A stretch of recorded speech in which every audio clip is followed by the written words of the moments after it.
Jadi ini pintu masuk. Jadi ini pintu masuk untuk menimbulkan keyakinan hakim. Keyakinan hakim itu sebetulnya kalau asasnya itu in dubio pro reo, ya. In dubio pro reo. Hakim apabila ragu, dia wajib membebaskan terdakwa.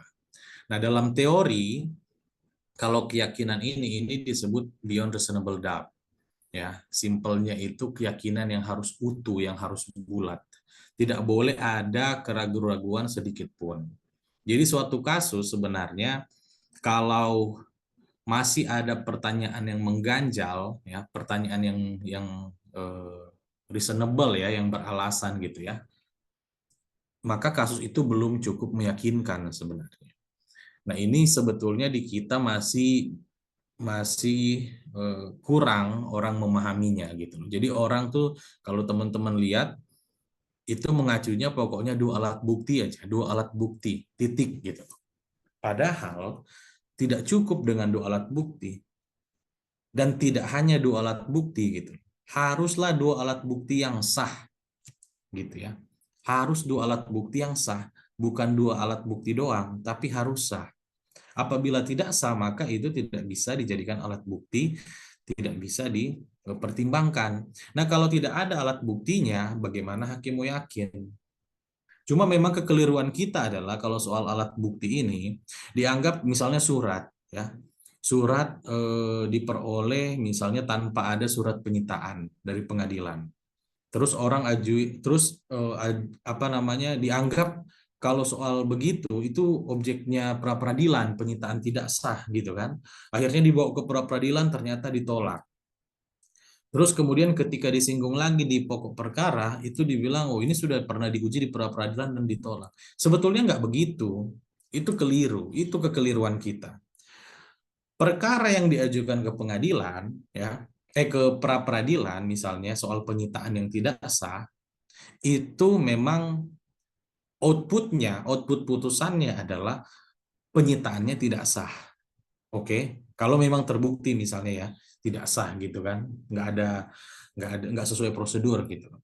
Outputnya memang penyitaan tidak sah. Tapi, ya, ketika kemudian itu dibawa ke pengadilan pokok perkara, kemudian kita dalilkan apa namanya, alat bukti ini cara perolehannya tidak sah, tidak sesuai hukum, outputnya itu adalah alat bukti itu tidak bisa dijadikan sebagai alat bukti atau tidak punya nilai pembuktian sehingga harus dikesampingkan. Nah, itu dua hal yang berbeda gitu loh. Yang sering terjadi adalah sudah jelas-jelas buktinya tidak sah, ya kan, dibawa ke pra peradilan tapi ditolak. Nah, hakim pokok perkara menganggap itu menjadi sah, padahal nggak begitu. Nah, kalau ditanya pengalaman saya, ya saya cukup sering akhirnya hakim itu menolak alat bukti, artinya dia tidak mempertimbangkan alat bukti yang diperoleh secara tidak sah. Dia mengesampingkan itu. Dia tidak mempertimbangkan alat bukti yang diperoleh secara tidak sah di dalam pokok perkara. Itu banyak, itu sering saya lakukan. Nah, kenapa itu tidak terjadi kepada yang lain-lain? Nah, itulah yang saya, menurut saya, karena mungkin ya teman-teman tidak paham gitu. Tapi kalau paham kita nih, kalau kita punya ilmunya, itu kita bisa berdebat dengan baik. Itu kita bisa menyampaikan argumentasi dasar hukumnya dengan baik sehingga hakim kemudian bisa mengerti apa yang kita maksud karena didukung oleh dasar hukum yang. Nah, jadi balik lagi sistem pembuktian ini harus teman-teman pahami bahwa haruslah dua alat bukti dan yang sah dan keyakinan hakim. Next.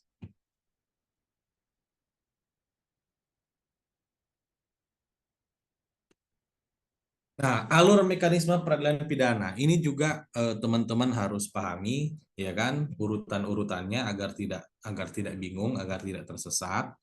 Ya, pertama tentu dakwaan. Dakwaan ini eh, apa namanya,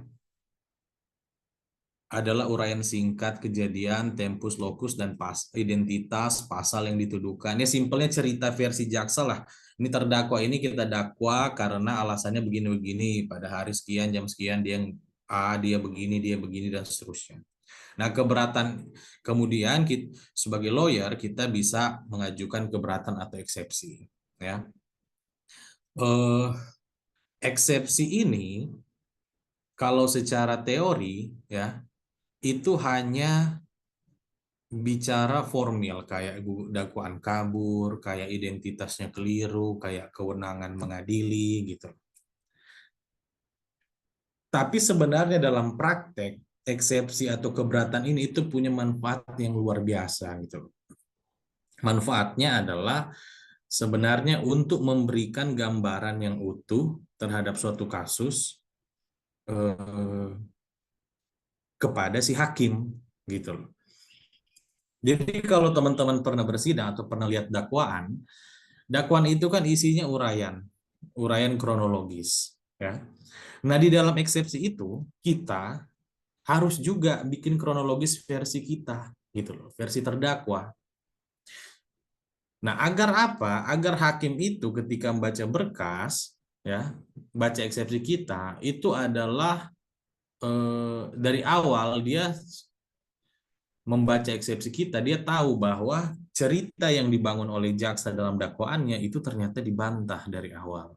Sehingga dia tuh punya dapat cerita dari dua versi, sehingga dia bisa jadi objektif lagi. Karena dalam praktek, teman-teman jangan naif menganggap hakim itu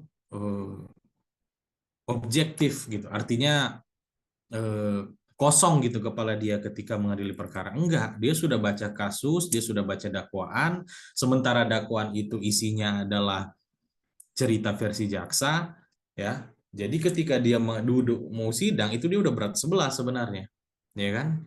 Dia udah berat sebelah. Makanya di eksepsi ini adalah penting diajukan agar ketika dia udah baca atau dia dengar eksepsi teman-teman, dia menjadi balik lagi tuh, jadi seimbang lagi.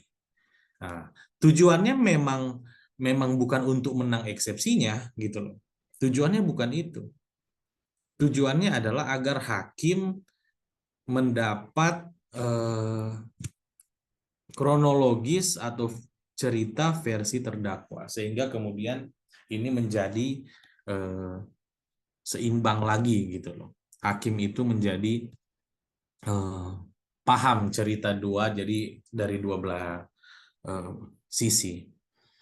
Nah, baru kemudian tanggapan ya, tanggapan ini ya replik dari replik dari jaksa untuk menanggapi keberatan kita atau eksepsi kita. Baru kemudian putusan sela.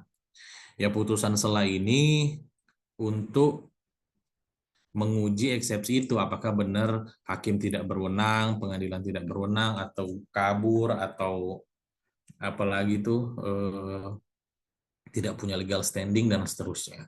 Nah, kalau putusan selanya dikabulkan, maka perkara itu selesai, terdakwanya dibebaskan, tapi memang penyidik bisa memproses lagi.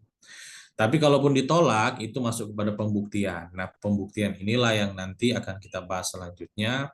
Kemudian masuk kepada tuntutan. Tuntutan itu adalah permintaan jaksa. Nih orang terbukti mau dihukum berapa tahun. Nah, di dalam tuntutan lah jaksa menuangkan itu semua. Kemudian giliran kita mengajukan pembelaan. Pembelaan itu isinya ya poin-poin pembelaan kita. Nanti kita bahas juga lebih detail sampai nanti kepada putusan. Next.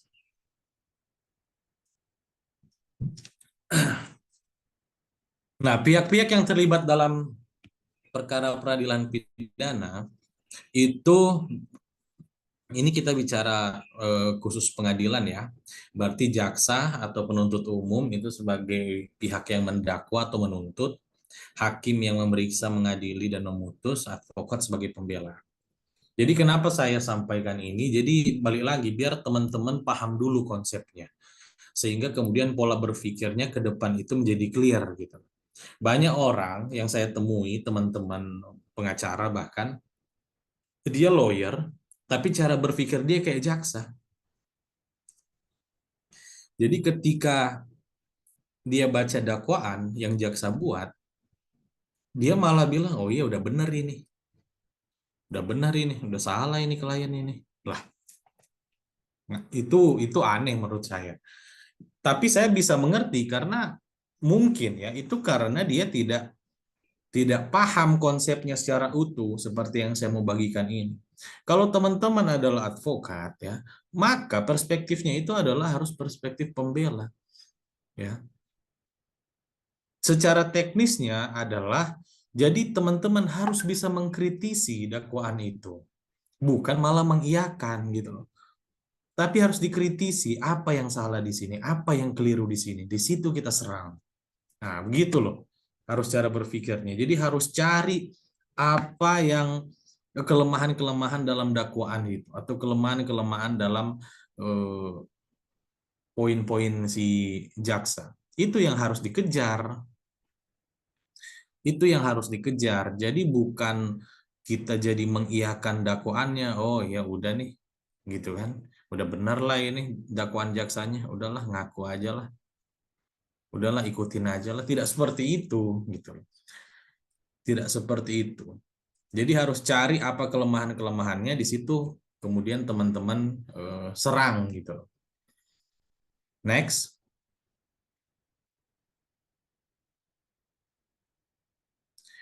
Nah terus. Nah sekarang kita masuk pada asas atau prinsip pembuktian ya. Balik lagi saya harus sampaikan asas-asas ya karena asas ini penting. Orang kalau udah kuasai asas itu ke depannya apa sih namanya dalam pelaksanaannya dalam prakteknya itu akan mudah gitu. Mungkin teman-teman pernah pernah nonton dulu Prof Edi Hiaries dia bersaksi dia bilang di MK dia bilang seorang sarjana hukum ya atau seorang guru besar itu harus menguasai asas karena dengan menguasai asas hukum dia bisa menjawab segala persoalan hukum. Itu benar. Itu betul sekali gitu loh. Itu betul sekali. Nah, makanya yang saya bilang di awal tadi, teman-teman harus kuasai asasnya, kuasai teorinya, kemudian teknik-teknik prakteknya gitu. Baru kemudian dilakukan, dipraktekkan. Nah, pertama adalah menjadi saksi itu adalah kewajiban. Ya, pasal 159 ayat 2 KUHP. Orang yang menjadi saksi setelah dipanggil ke suatu sidang pengadilan untuk memberikan keterangan tetapi dengan menolak kewajiban itu ya dapat dikenakan pidana berdasarkan ketentuan undang yang berlaku. Kenapa saya sampaikan ini? Karena banyak saksi-saksi itu yang tidak mau hadir di pengadilan. Jadi saksinya itu cuma di BAP, tapi dia tidak apa sih namanya tidak hadir di sidang. Nah itu kan sebetulnya melemahkan. Karena kita nggak tahu apakah sebenarnya yang dalam BAP itu benar atau enggak. Makanya saksi itu yang pernah di BAP dia harus diperiksa lagi di pengadilan untuk ditanya-tanya lagi, untuk apa sih namanya diperiksa lagi gitu loh. Jangan sampai kayak kejadian yang kasus Vina itu, ya mungkin teman-teman ikutin. Saksinya tidak datang tapi BAP-nya dibacakan. Dan di BAP itulah isinya, oh orangnya begini, ciri-cirinya ini, saya lihat dari 100 meter, malam-malam, ciri-cirinya begini-begini. Padahal saksinya nggak ada, orangnya nggak ada. BAP-nya aja yang dibacain. Gitu loh. Itu bahaya, karena dampaknya ke nasib orang. Nah, jadi kalau misalnya JPU beralasan, oh saksinya tidak bisa hadir, lah harus hadirkan, itu tugasmu. Ya kan? Bahkan ada ancaman pidananya kalau tidak mau jadi saksi. Jadi segala upaya paksa itu bisa dilakukan, gitu loh. Jadi jangan kemudian saksi waktu di polisi ada, waktu di sidang nggak didatangkan. Kemudian minta BAP dibacakan, itu nggak boleh, itu keliru. Nah yang sering terjadi, yang saya lihat juga, ketika jaksa minta BAP dibacakan, pengacaranya oke. Nah selesailah kalau udah begitu. Kenapa pengacaranya oke? Karena nggak paham itu. Harusnya keberatan. Kami keberatan tidak setuju karena saksi itu adalah orang yang memberi keterangan di pengadilan dan di bawah sumpah. Keterangan saksi adalah apa yang disampaikan di pengadilan dan di bawah sumpah, bukan yang disampaikan di BAP atau di luar, harus di pengadilan. Ketika saksi itu tidak bisa dibawa ke pengadilan, maka bukti saksi itu dianggap tidak ada, sesimpel itu sebenarnya. Saksi itu kan bukti, ya. Bukti itu ada saksi, ada surat dan lain-lain, ya. Semua itu harus dibawa dan diperiksa di persidangan.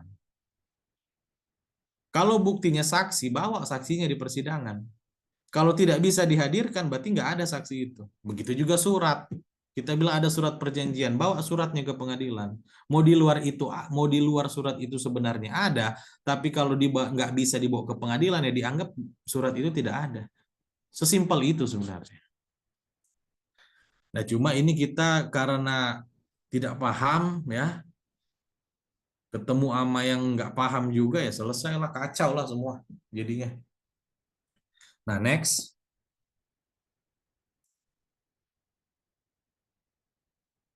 Nah, alat bukti yang diperoleh secara tidak sah tidak mempunyai nilai pembuktian. Illegally acquired evidence, ya, ini disebutnya exclusionary rules. Ya, dasar hukumnya itu dalam putusan MK. Alat bukti yang diperoleh secara tidak sah tidak mempunyai nilai pembuktian sehingga harus dikesampingkan oleh hakim atau dianggap tidak punya nilai pembuktian oleh pengadilan. Ini yang saya singgung tadi di awal.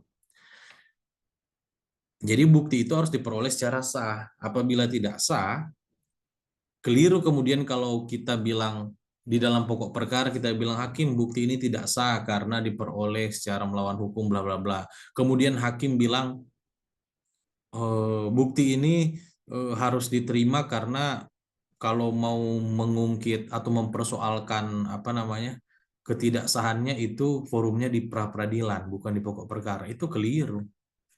Kalau ada hakim ngomong begitu, keliru. Karena yang dipersoalkan karena outputnya berbeda. Kalau kita bawa bukti yang tidak sah itu ke pra peradilan, ya kan? Ya memang di situ jatuhnya penyitaannya tidak sah mungkin, ya kan? Penyitaannya tidak sah, kemudian dampaknya kepada penetapan tersangka tidak sah dan lain-lain. Tapi kalau bukti yang cara memperoleh bukti ini tidak sah kita bawa ke pokok perkara, itu outputnya bukan jadi tidak sah penyidikannya, tidak sah penetapan tersangkanya, bukan. Tidak sah penyitaannya, bukan itu. Outputnya adalah bukti itu hakim nggak boleh pakai. Itu aja harus dikesampingkan. Harus apa namanya tidak boleh dipertimbangkan karena tidak punya nilai pembuktian gitu loh. Jadi itu bedanya. Jadi jangan jangan kebolak-balik, jangan dicampur-campur. Ini dua hal yang berbeda, gitu. Oke, next. Nah, selanjutnya nomor 3 asasnya itu adalah minimum dua alat bukti yang sah ya, dan keyakinan hakim. Ini saya sudah singgung tadi di awal bahwa seseorang itu bisa dipersalahkan apabila ada dua alat bukti yang sah dan keyakinan hakim. Kemudian asas negativa non sum propanda. Membuktikan sesuatu yang negatif adalah tidak mungkin karena bertentangan dengan asas dalam hukum pembuktian. Jadi membuktikan yang negatif ini, ya, maksudnya adalah, jadi balik lagi, prinsip pembuktian itu dalam hukum acara pidana, jaksa lah yang wajib membuktikan. Oke? Ketika jaksa menuduh A, B, C, D, maka dialah yang harus membuktikan. Nah, cuma dalam kebanyakan kasus seolah-olah dibalik. Jaksa nuduh si A mencuri misalnya, tapi si A-nya yang si A yang diwajibkan untuk membuktikan bahwa dia tidak mencuri. Nah, itu aneh. Nah, tapi banyak dalam praktik jadinya para pembela ini masuk dalam pola pikirnya jaksa sehingga dia berusaha membuktikan bahwa dia tidak mencuri. Nih, harusnya cukup bantah saja. Jaksa yang buktikan dia mencuri, ini buktinya. Jadi bukan membuktikan tidak mencuri, dia yang harus membuktikan dia tidak mencuri. Gitu loh. Contoh nih kalau simpelnya begini deh. Orang ngirim surat. Saya kirim surat misalnya ke eh, Pak Moderator, saya kirim surat. Saya bilang suratnya saya sudah kirim dan sudah diterima oleh Pak Moderator misalnya. Terus Pak Moderator bilang, saya nggak terima suratnya. Terus saya bilang, apa buktinya kalau kamu tidak terima suratnya? Aneh kan? Bingung kan?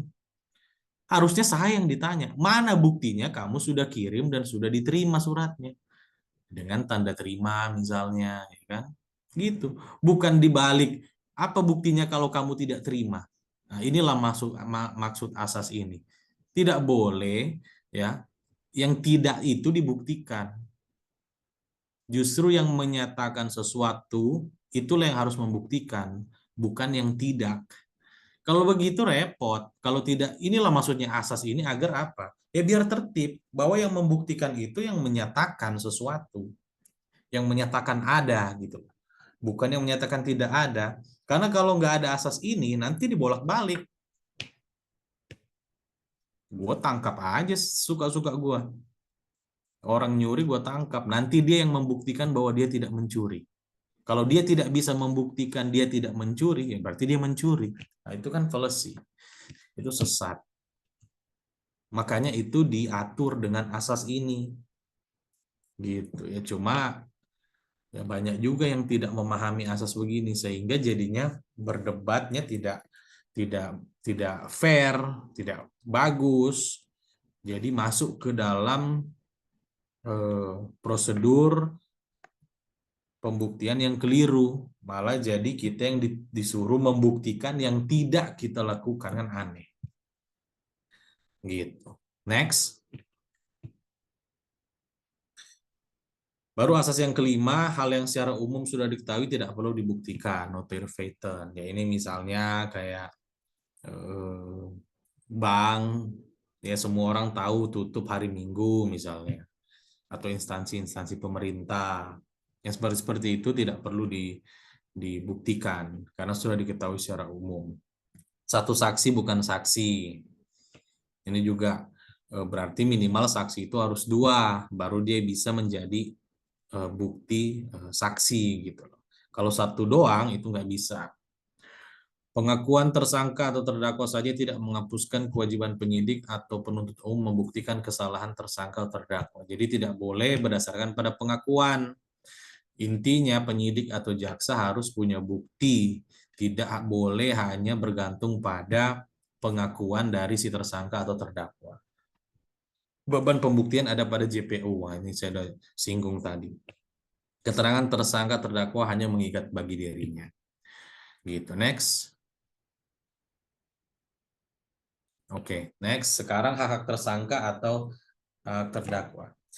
Jadi teman-teman, hak-hak tersangka atau terdakwa ini perlu juga teman-teman kuasai ya di luar kepala ya. Jangan sampai enggak.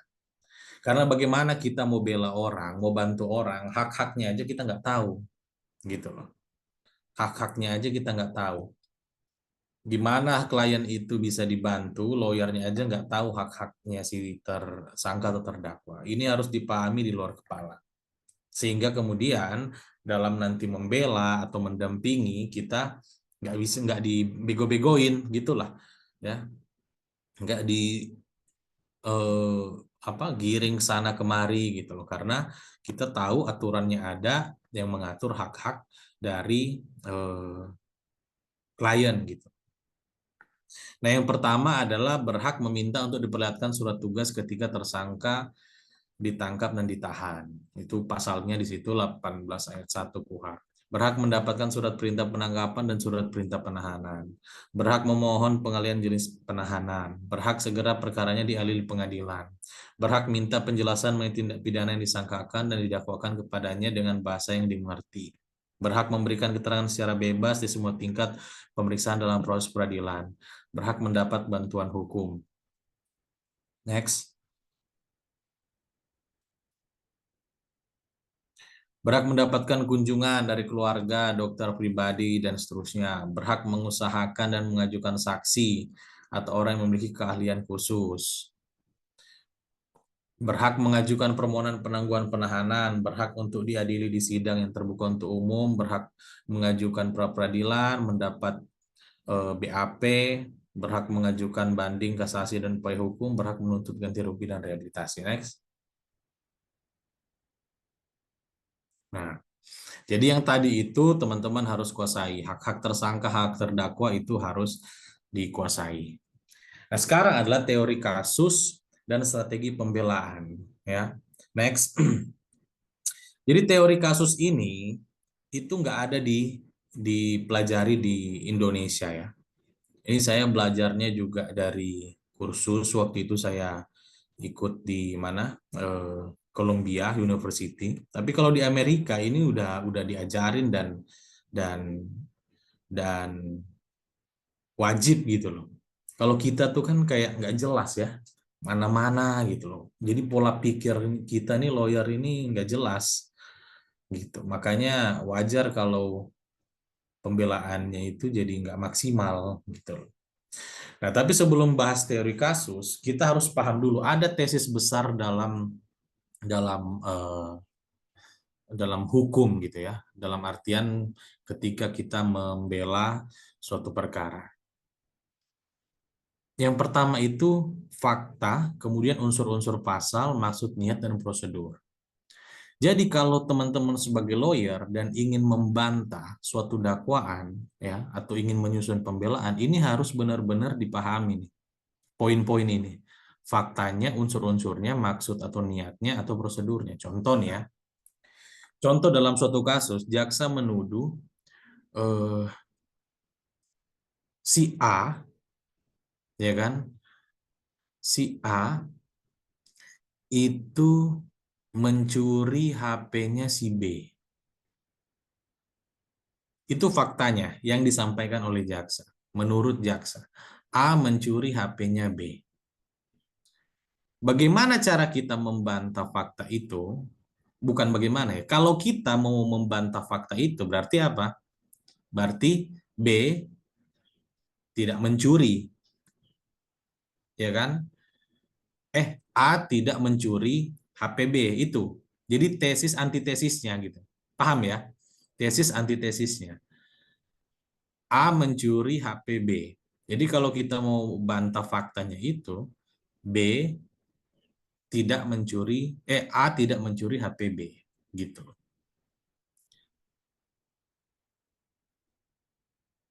Jadi kita harus benar-benar lihat dalam suatu dakwaan, dalam suatu kasus itu kan, ini faktanya benar atau enggak. Karena bisa jadi faktanya yang tidak benar. Si B ini dituduh mencuri padahal dia nggak mencuri. Itu kan nggak benar nih ceritanya, faktanya. Ya kan? Nah, itu yang kita bantah. Nah, tapi bisa juga dalam suatu kasus, ini masuk ke poin kedua unsur-unsur ya. Faktanya benar, tapi pasal yang digunakan sama jaksa itu keliru. Nah, kalau begitu kita nggak berdebat faktanya, tapi pasal-pasal yang kita ini. Contoh, ada kasus, ini saya kasih kasus yang simpel-simpel aja biar teman-teman bisa paham. Jadi ada kasus, ini di mana Jakarta Barat, ini kalau saya tidak salah 7-8 orang, ini anak-anak nih, 8 orang, nggak tahu lagi yang motor atau enggak, cuma mereka bareng-bareng naik motor berombongan. Singkat cerita mereka nongkrong di satu tempat di pinggir jalan begitu. Terus 5 orangnya lanjut jalan, 3 orangnya disuruh tunggu di tempat tongkrongan itu. Tunggu sini ya, kami jalan dulu keliling, ya kan? Akhirnya 5 orang ini jalan keliling pakai motor, jalan pakai motor, ya kan? Tiba-tiba 5 orang teman ini datang, tiba-tiba bawa duit. Wih, dapat duit nih kita, dapat rezeki gitu kan? Dikasih, dibagi duitnya kepada 3 orang ini. 3 orang ini dapat juga. Nah, akhirnya ditangkap semua. Karena ternyata uang itu dari hasil nyuri HP. Jadi 5 orang ini jalan keliling, jambret HP di jalan, langsung dijual, kemudian dibagi ke 3 orang ini. Ke 8 orang lah jadinya terima. 8-8-nya ditangkap, dituduhlah mereka ini melakukan pencurian. Pencurian semua secara bersama-sama. Nah,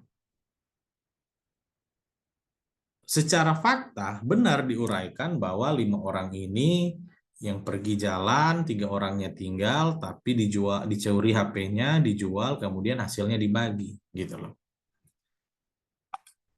Tapi 8 orang ini dikenakan pasal pencurian, semuanya mencuri. Nah, teman-teman tahu apa putusannya adalah 5 orang ini terbukti, 3 orang ini bebas. Karena 3 orang ini tidak mencuri. Kalau dia menadah, iya, gitu loh. Tapi jaksa tidak mendakwakan pasal penadahannya atau terima uang dari hasil kejahatan yang enggak. Jaksa bilang 8-8-nya mencuri. Nah, itu yang saya maksud dengan poin yang kedua ini. Bisa jadi faktanya benar. Memang 8 orang ini bareng-bareng, 5 nyuri gitu kan. Kemudian hasilnya dikasih kepada 3 orang. Itu ceritanya benar, faktanya benar, ya kan? Tapi pasal yang dipakai yang keliru. Sehingga apa yang kena hanya 5 orang aja, 3 ini enggak. Gitu. Karena yang mencuri ya 5 orang ini. 3 ini hanya menerima ya dari hasil kejahatan. Harusnya pasal yang pakai juga pasal penadahan dan lain-lain gitu. Tapi karena ini hanya pasalnya pencurian, makanya 3-nya bebas. Nah, yang ketiga bisa jadi soal faktanya benar, pasal-pasalnya benar. Tapi maksud dan niatnya yang harus apa teman-teman buktikan, yaitu alasan pembenaran, alasan pemaaf. Misalnya apa?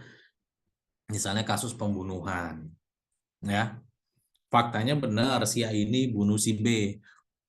Jaksa terapkan unsur-unsur pasalnya juga udah benar, pasal 340 misalnya atau pasal 338 pembunuhan. Tapi ternyata setelah kita telusuri ternyata tidak ada mens reanya, tidak ada niatnya. Karena apa? Karena ternyata si A ini nikam si B itu karena dalam rangka membela diri misalnya. Dia dijamret, di apa sih, dibegal gitu kan, terus ngelawan, kemudian matilah si pembegal ini. Nah, itu dia bisa selamat, bisa lolos. Bisa bisa lolos. Faktanya benar dia bunuh. Pasal yang diterapkan juga udah benar. Tapi maksudnya atau mens reanya ini yang eh, tidak terbukti. Nah, itu bisa lolos juga. Nah, yang keempat, bisa jadi seseorang itu ya memang faktanya benar melakukan kejahatan. Unsur-unsur yang diterapkan jaksa juga benar, niatnya juga benar, ya, memang ada niat jahat. Tapi prosedur penyidikannya dan lain-lain itu keliru. Nah, orang ini bisa lolos juga. Gitu. Dan itu teman-teman mungkin sudah pernah pernah dengar lah. Bagaimana mungkin secara pokok perkara dia memang salah, tapi karena proses penyidikannya yang keliru, prosedurnya yang salah di peradilan kan, ya kan, sehingga lolos gitu loh, meskipun bisa diajukan lagi. Tapi yang 4 ini yang harus teman-teman bisa tentukan ya, tesisnya yang mana gitu loh. Kalau mau bela orang, tentukan tesisnya, kita mau masuk di mana. Oh, fakta atau unsur-unsurnya nih keliru nih, jaksa keliru pasalnya nih, atau jaksa keliru nih dalam menentukan maksud atau mens reanya, atau keliru nih prosedurnya. Tentukan, kan hanya 4 ini gitu loh. Itu tentukan. Bisa jadi semua-muanya, bisa jadi cuma 1 poin, 1 sama 2 misalnya, bisa jadi 3, bisa jadi 2 poin, bisa jadi 1. Ya sebanyak mungkin lah, kalau ada 4-4-nya ya sikat gitu loh. Ya kan, tentukan tesisnya lalu susun arah pembelaannya atau teori kasusnya. Next.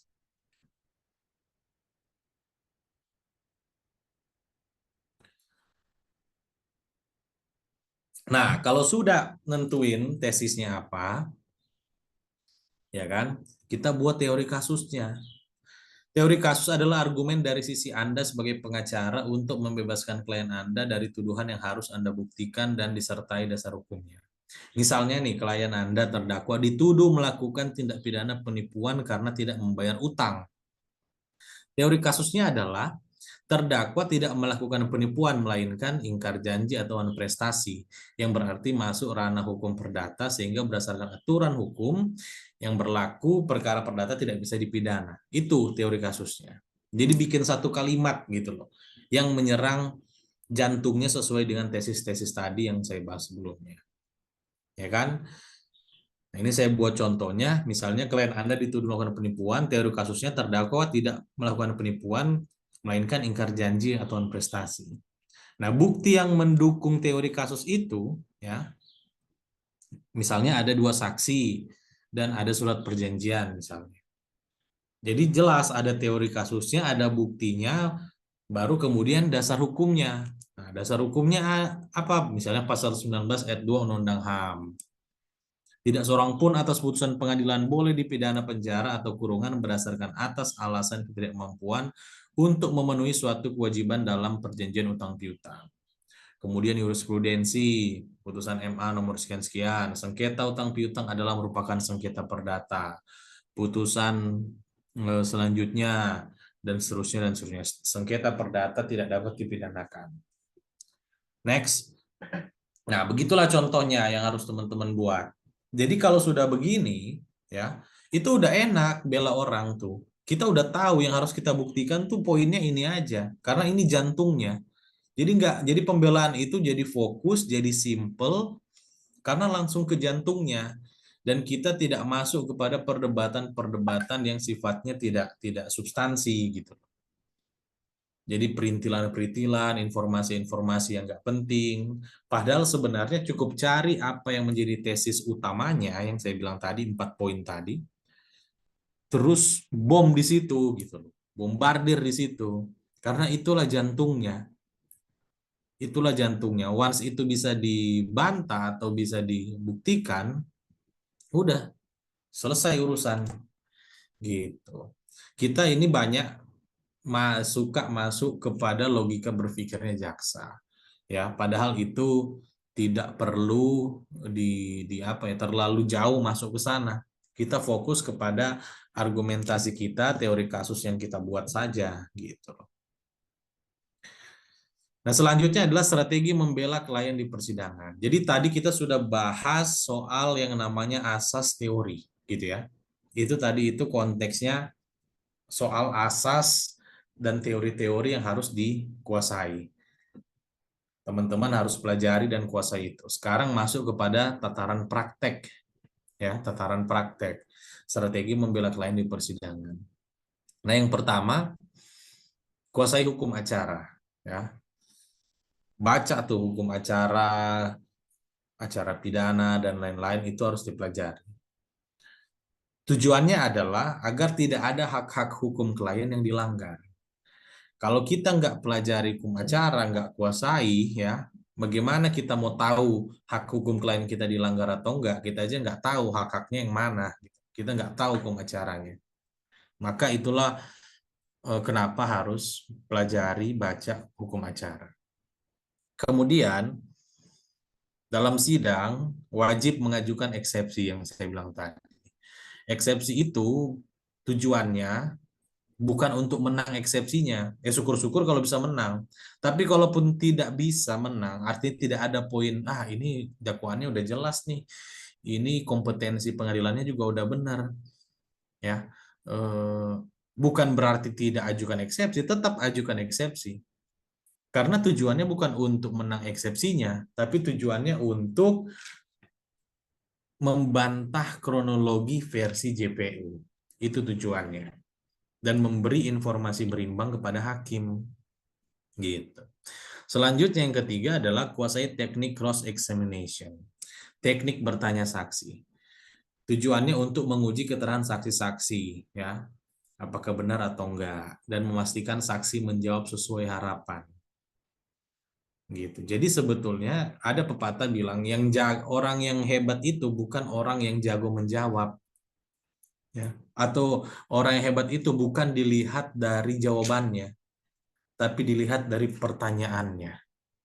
Nah, jadi sebenarnya ada tekniknya bagaimana kemudian saksi itu bisa menjawab sesuai dengan harapan kita.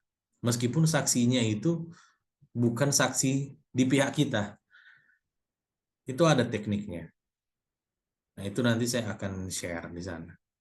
Kemudian, hadirkan bukti-bukti yang tepat relevan dengan teori kasus atau dalil yang sudah disusun gitu kan. Tujuannya untuk membuktikan dalil Anda.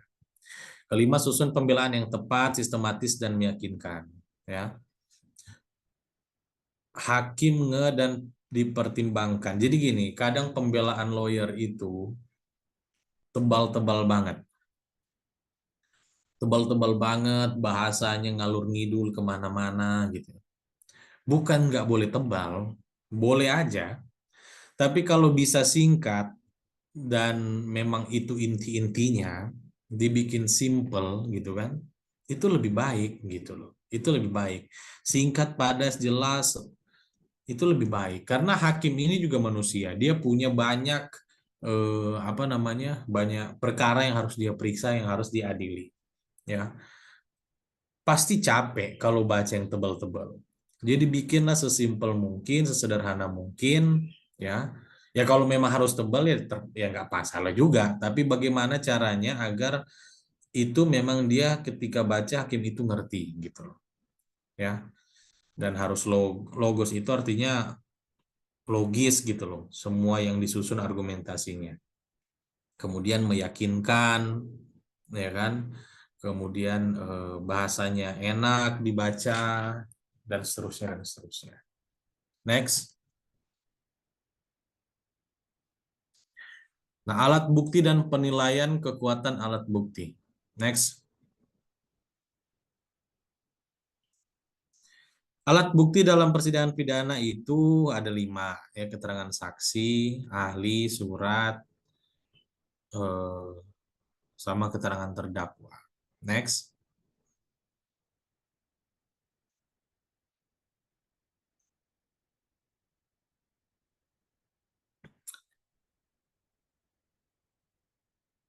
Nah, untuk saksi, jadi gini, cara menilai benar atau tidaknya keterangan saksi. Pertama-tama, teman-teman harus pahami bahwa bukti saksi itu haruslah 2 orang minimal, ya. Unus testis, nullus testis, minimal 2 orang saksi. Satu saksi bukan saksi. Nah, ukuran mereka adalah, ukuran keterangan saksi itu adalah dia harus lihat sendiri, dengar sendiri, alami sendiri. Jadi bukan rekaan atau pendapat. Nah, ini nanti kaitannya dengan teknik bertanya. Kadang jaksa, hakim, ataupun pengacara itu ketika bertanya kepada saksi, itu pertanyaan begini, saudara tahu nggak? Tahu nggak? Tahu nggak? Apakah saudara mengetahui? Pertanyaannya, mengetahui ini apa ukurannya? Nanti dia, kalau cuma tahu, ya kita juga tahu. Tapi pertanyaannya, apakah seseorang itu tahu karena dia lihat sendiri atau enggak? Atau tahu karena dengar dari orang? Atau tahu karena baca berita? Atau tahu karena lihat media gitu loh. Itu kan berbeda. Kalau orang itu tahu karena dengar dari orang lain, itu kan di auditu namanya, testimonium di auditu. Itu nggak bisa tidak punya nilai pembuktian. Makanya kalau mau nanya saksi itu harus spesifik. You lihat apa enggak gitu aja gitu loh. Jangan pakai bahasa tahu. Apakah saudara tahu? Ya elah kalau tahu mah, ya kan? Gue juga tahu Candi Borobudur ada. Tapi apakah gue lihat itu didirikannya kan enggak, belum tentu. Nah, gitu-gitu loh. Jadi jangan jadi keliru kita, jangan jadi bias ketika kita bertanya kepada saksi yang sebenarnya saksi ini tidak lihat, tapi karena pertanyaan kita apakah saudara tahu, ya dia kalau tahu mah tahu-tahu aja. Dia jawabnya tahu. Kasihan klien kita jadi kena, dianggap salah. Padahal dia nggak lihat kejadiannya, dia nggak dengar sendiri, dia nggak alami. Gitu. Tapi karena pertanyaan kita, saudara tahu nggak? Dan dia bilang tahu, ya selesailah. Misalnya saudara tahu nggak terdakwa ini mencuri? Oh tahu kata dia. Ya sudah, selesai. Harusnya kan saudara melihat tidak terdakwa ini ngambil barangnya si korban misalnya begitu. Harusnya begitu. Saya tidak lihat. Ya sudah selesai. Oke cukup. Jangan tanya tahu. Perhatikan deh kalau nonton-nonton sidang itu pasti apakah saudara mengetahui? Saudara mengetahui. Ya kalau tahu mah ya tahu lah, ya kan? Tapi sumber tahunya dari mana? Sumber tahunya dari mana? Lihat sendiri kah? Dengar sendiri kah?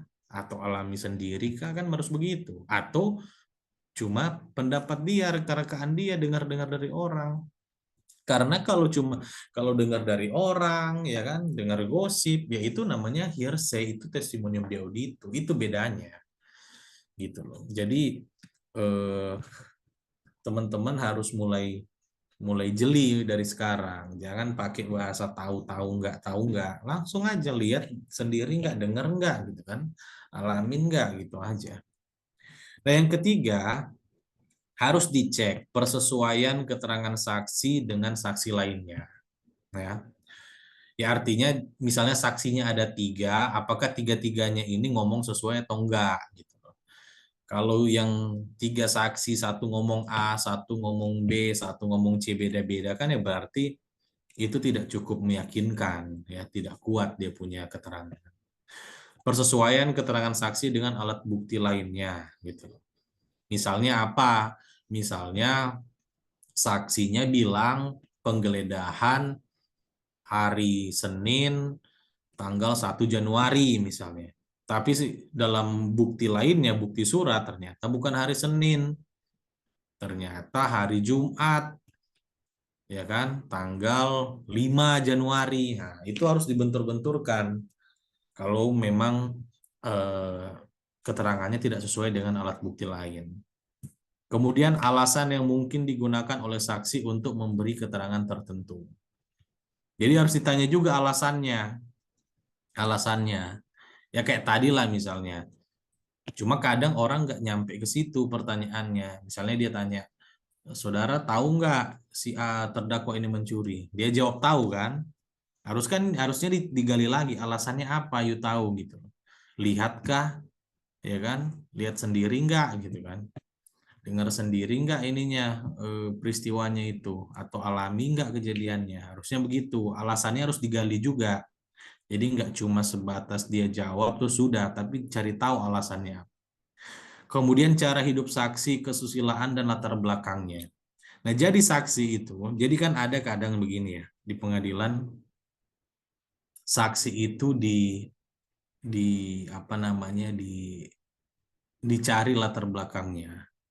Ini saksi ini begini-begini, dia tukang mabuk dan lain-lain.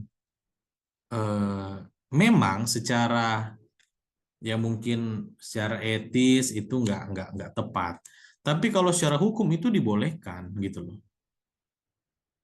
Jadi jangan sampai orang yang tukang mabuk, tukang bohong gitu kan, punya latar belakang penipu, menjadi saksi, terus menjelaskan bahwa dia ini adalah temannya korban yang ditipu gitu loh. Padahal dia juga, mereka semua ini adalah komplotan penipu semua gitu loh.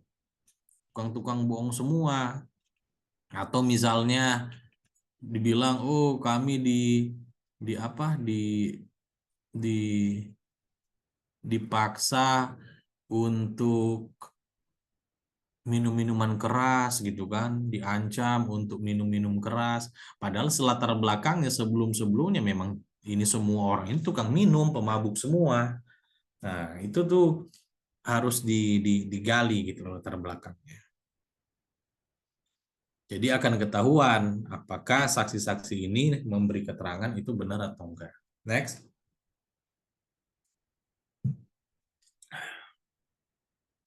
Nah, ini keterangan ahli. Jadi kalau mau menilai keterangan ahli itu benar atau enggak, ya, bukan benar atau enggak. Jadi Ya namanya keterangan ahli itu kan sebetulnya pendapat dia. Ya kita mau setuju bisa, mau enggak juga bisa. Tapi kalau mau menguji keterangan ahli ini, itu harus ditanyakan latar belakang pendidikan dia, gelar dia, publikasi dia, kesesuaian bidang ilmu dan pengalaman dia. Jangan dia ternyata ahli pidana terus dihadirkan di kasus misalnya PKPU gitu kan. Itu kan nggak nyambung. Ya meskipun ya mungkin dia bisa jawab, dia juga punya kemampuan di situ ya, tapi namanya ini konteksnya kan gimana kita mau men-challenge ahli tersebut. Ya makanya kita harus pakai cara-cara ini. Kemudian uji tuh keterangan yang dia sampaikan itu masuk akal atau enggak, logik atau enggak, berdasarkan hukum atau teori, berdasarkan hukum atau enggak. Karena banyak ahli-ahli seperti itu. Jadi dalam tanda kutip misalnya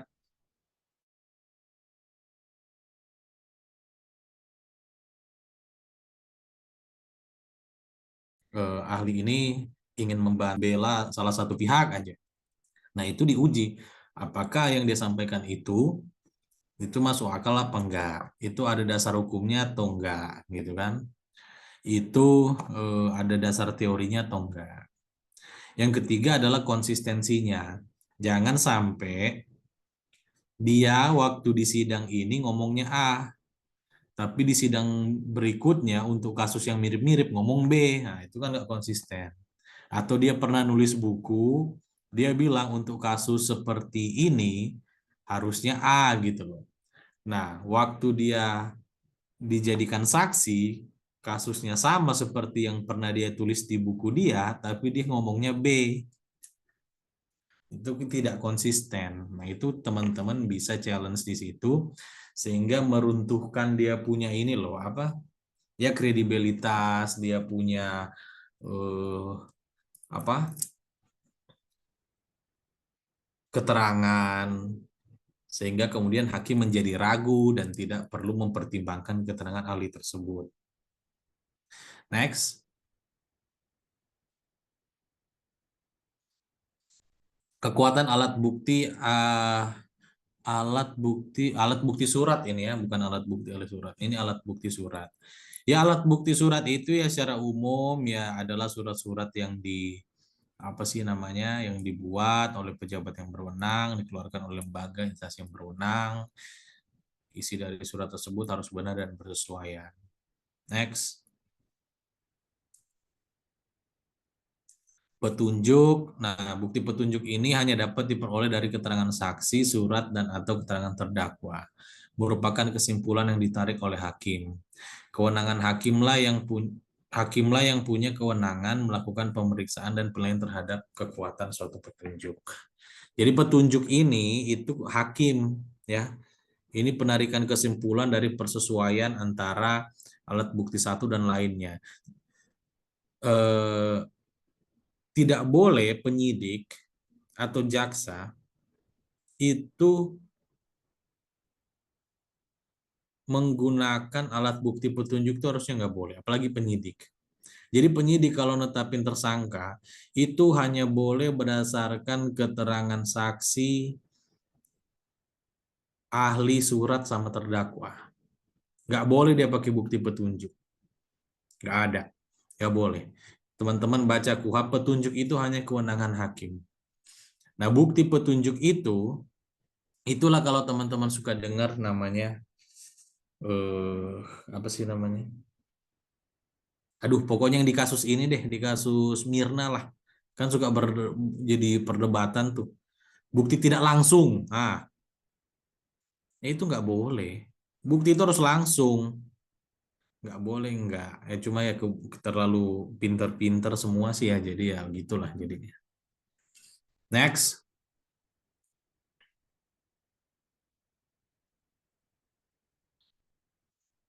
Keterangan terdakwa harus dinyatakan di depan sidang pengadilan. Isi keterangannya mengenai perbuatan yang dilakukan terdakwa, segala hal yang diketahuinya kejadian sendiri.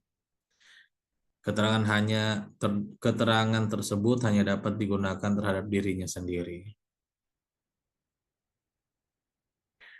Keterangan tersebut tidak cukup untuk membuktikan bahwa ia bersalah melakukan perbuatan yang didakwakan kepadanya, melainkan harus disertai dengan alat bukti lain. Ya, jadi ya keterangan terdakwa itu sebetulnya hanya untuk mengikat diri dia sendiri, tidak untuk orang lain, dan balik lagi secara prinsip tidak bisa kemudian hakim memutus orang itu bersalah hanya berdasarkan bukti keterangan terdakwa saja, tapi harus ada bukti-bukti yang lain. Saksi lah, surat lah. Jadi kalau cuma buktinya pengakuan terdakwa aja, oh iya saya melakukan kejahatan, itu nggak bisa. Next. Teknik menggali fakta pada saksi. Cross examination. Next. Nah, jadi teman-teman, inilah yang saya singgung tadi. Jadi kalau apa cross examination ini artinya adalah kita bertanya kepada saksi yang dibawa oleh jaksa, gitu.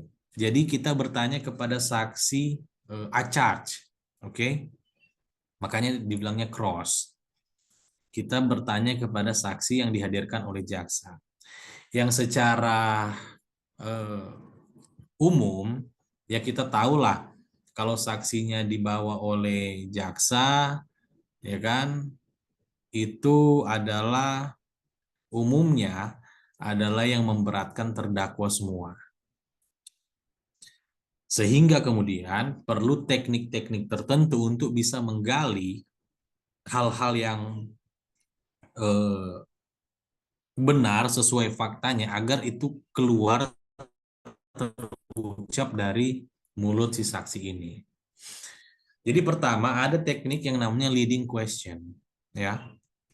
Leading question ini itu pertanyaan yang mengarahkan lah sebenarnya. Jadi langsung, ya, mengarahkan agar dia itu menjawab sesuai dengan yang kita mau. Contoh apa?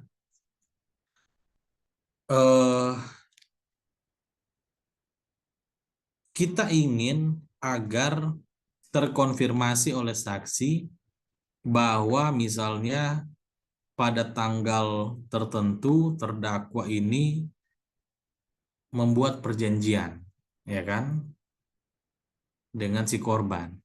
Maka pertanyaannya itu begini, pada tanggal 2 Oktober 2021, saksi dengan terdakwa telah membuat perjanjian tertulis. Betul?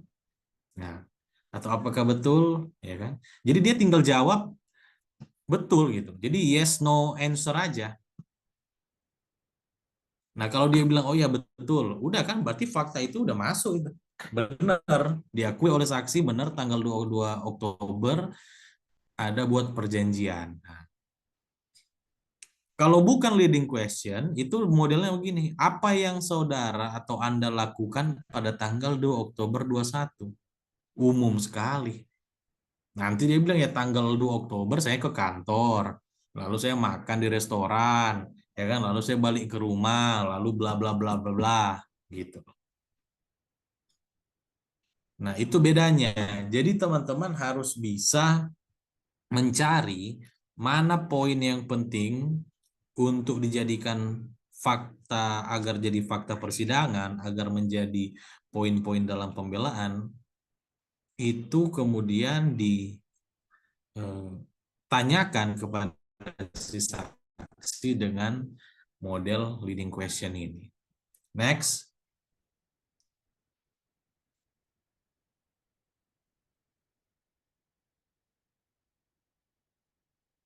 Nah, yang kedua adalah satu fakta, satu pertanyaan. Begitu. Jadi jangan kebanyakan. Jadi misalnya pada tanggal 13 Oktober 2021 Anda bersama dengan saksi Johan di sebuah restoran dan setelah itu Anda pergi ke rumah paman Anda, kemudian kalian menggunakan mobil warna merah menuju rumah terdakwa. Apakah betul? Jangan gunakan pola seperti ini, ya, karena terlalu banyak fakta dalam satu statement. Ini akan membuat keterangan yang saya sampaikan nanti jadi kabur. Hakim dan panitera jadi bingung. Jadi kita harus pisahkan masing-masing satu fakta, menanyakannya dengan leading question. Pada tanggal 13 Oktober bersama saksi Johan, Anda benar ada di restoran? Benar. Setelah itu Anda pergi ke rumah paman Anda, betul? Betul. Apakah benar setelah itu kalian menggunakan mobil warna merah menuju rumah terdakwa? Benar. Benar. Nah, begitu, jadi harus dipisah. Jangan kebanyakan. Next. Gunakan pertanyaan 1H bila saksi acar melihat, mendengar, dan mengalami. Oke. Kadang eh, saksi itu dia sangat pede bilang melihat, ya. Iya, saya melihat kejadiannya gitu kan. Misalnya kita tanya, saudara lihat nggak si terdakwa ini nyuri? Oh iya, saya lihat. Nah, ketika dia bilang lihat, maka itu harus tetap di challenge. Jangan langsung oh ya udah kalau lihat. Nah, challenge-nya itu pakai 5W1H itu, ya kan? Kapan? Di mana you lihat? Bagaimana saat itu kondisi keadaannya? Ya kan? Apa yang saudara lihat, kapan, bagaimana, dan bagaimana melihatnya. Itu harus di-challenge. Dan semua saksi yang bilang melihat itu harus di-challenge. Karena kalau ada yang tidak benar, pasti mereka akan ngomongnya beda-beda. Prinsipnya lihat. Tapi kalau ditanya lebih detail, kalau memang tidak benar ya, kalau mereka bohong-bohong itu pasti beda-beda. Yang satu bilang lihatnya tanggal berapa, tanggal sekian, yang saksi lain bilangnya tanggal sekian. Yang satu bilang ngelihatnya di lokasi ini, yang satu di lokasi mana. Yang satu bilang lihatnya pakai baju merah, yang satu bilang baju biru. Nah, itu akan ketahuan kalau saksi-saksi ini berkata tidak benar. Next.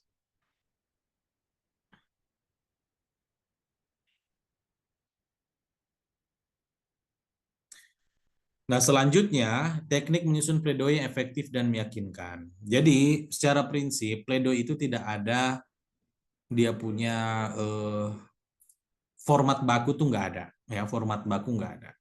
Semua lawyer atau semua kantor itu mungkin punya formatnya masing-masing beda-beda. Itu nggak ada masalah. Yang penting sistematikanya itu kalau kalau dari saya adalah yang penting dapat dipahami gitu kan, dapat dipahami sehingga hakim juga ketika baca tuh jadi yang ngerti lah gitu. Orang bacanya ngerti. Nah, kalau yang bisa saya bagikan ini di sini pertama itu dalam pledoi harus ada misalnya judul pledoi, kemudian identitas terdakwa, rangkuman isi dakwaan atau tuntutan, baru pendahuluan, baru fakta-fakta persidangan, baru analisis fakta hukum, analisis yuridis, penutup dan petitum, baru tanda tangan. Ini format yang biasa saya gunakan kalau di kantor. Next.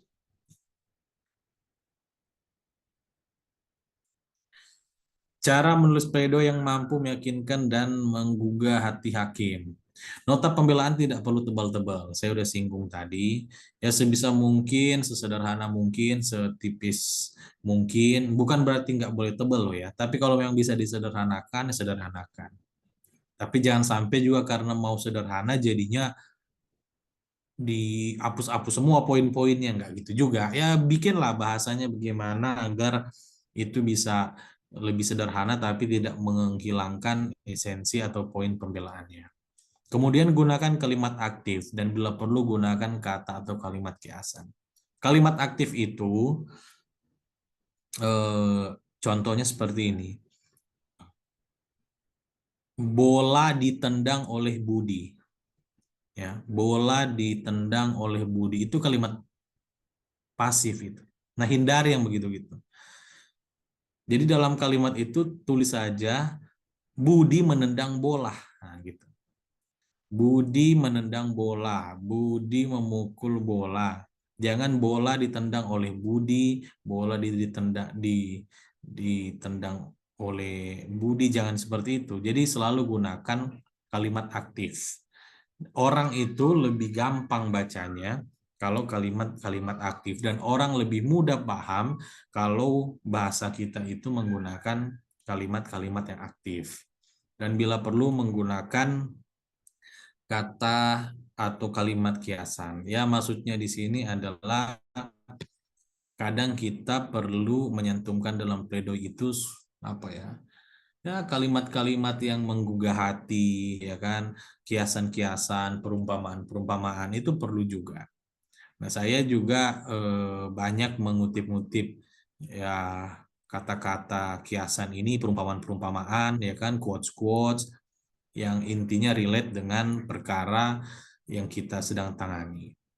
Kemudian nomor 3, tulis sistematis dengan rumus rules, facts, and conclusion. Jadi selalu kalau misalnya dalam analisa yuridisnya, itu teman-teman harus selalu sampaikan aturannya dulu.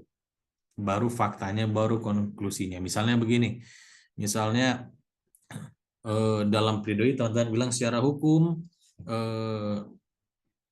aturannya mengatakan bahwa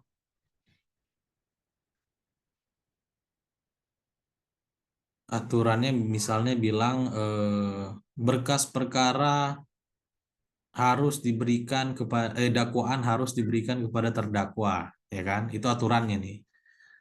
Faktanya majelis hakim, ya kan? Berkas dakwaan tidak pernah jaksa tidak pernah memberikan surat dakwaan tersebut. Sehingga ya kan konklusinya bahwa itu bertentangan dengan pasal sekian sekian sekian. Nah, gitulah. Jadi biasakan cara menulis itu begitu. Aturannya dulu di atas, baru faktanya, baru konklusinya. Next. Itu lebih enak lah. Orang baca tuh lebih enak, ya orang baca pun, orang dengar pun lebih gampang dimengerti. Jadi jangan acak-acakan. Di atas, di awal kita sistematikanya begini, nanti poin kedua beda lagi cara penulisannya, poin ketiga campur-campur lagi, ya sakit mata. Jadi bikinlah sistematis, polanya sama, gitu kan. Jadi orang bacanya itu jadi enak. Hakim bacanya jadi enak. Tips membaca pledoi yang meyakinkan. Jadi pastikan Anda paham isi nota pembelaan Anda. Ini yang utama. Jadi harus tahu isinya, paham isinya gitu loh. Kalau nggak paham itu repot. Pasti salah-salah nanti bacanya. Ya namanya nggak dipahami gitu kan. Yang kedua, hilangkan rasa takut. Harus pede. Mainkan bahasa tubuh dan baca sambil berdiri. Jadi kalau baca pledoi itu berdiri gitu. Saya sampai hari ini selalu baca pledoi itu berdiri. Ya. Terus mainkan bahasa tubuh, lihat hakimnya, lihat pengunjungnya gitu. Jadi jangan duduk terus kepala nunduk, pokoknya baca aja terus tidak melihat audiens, jangan. Oke lah mungkin dalam dalam hal tertentu harus duduk, tapi setidaknya kita itu tegak, lihat hakimnya, lihat jaksanya, lihat pengunjungnya gitu. Jadi bukan yang hanya sekedar duduk, nunduk, baca gitu kan. Keempat, suara nyaring, baca jangan terburu-buru. Nah, inilah. Jadi suara juga harus nyaring, harus lantang, jangan terburu-buru. Udah itu misalnya udah bacanya udah duduk, kemudian cuma ngelihat ke pledoinya doang, lihat kertas, udah itu bacanya terburu-buru. Majelis hakim kami lah itu mah minta dilempar orang gitu, nggak jelas. Siapa yang akan mau dengar kalau kita bacanya begitu, ya kan? Sekalipun isinya bagus, tapi kalau cara bacanya begitu, nggak ada yang mau dengar. Nah, jadi ini semua saling saling apa? Saling eh, support, saling mendukung satu sama lain. Jadi teman-teman harus bisa pahami betul-betul dan kemudian nanti bisa praktekkan agar dalam pembelaan nantinya itu maksimal gitu. Next.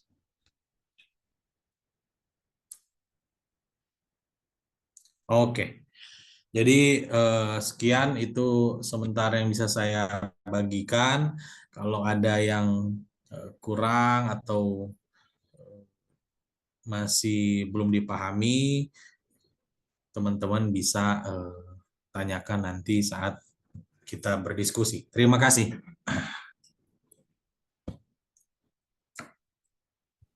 Oke, baik. Terima kasih Bapak Boris atas penjelasannya yang lengkap sekali untuk kita semua. Kiranya Bapak Boris bisa menghela nafas sejenak atau mungkin minum Bapak untuk rehat karena Bapak sudah 1,5 jam menjelaskan kepada kita.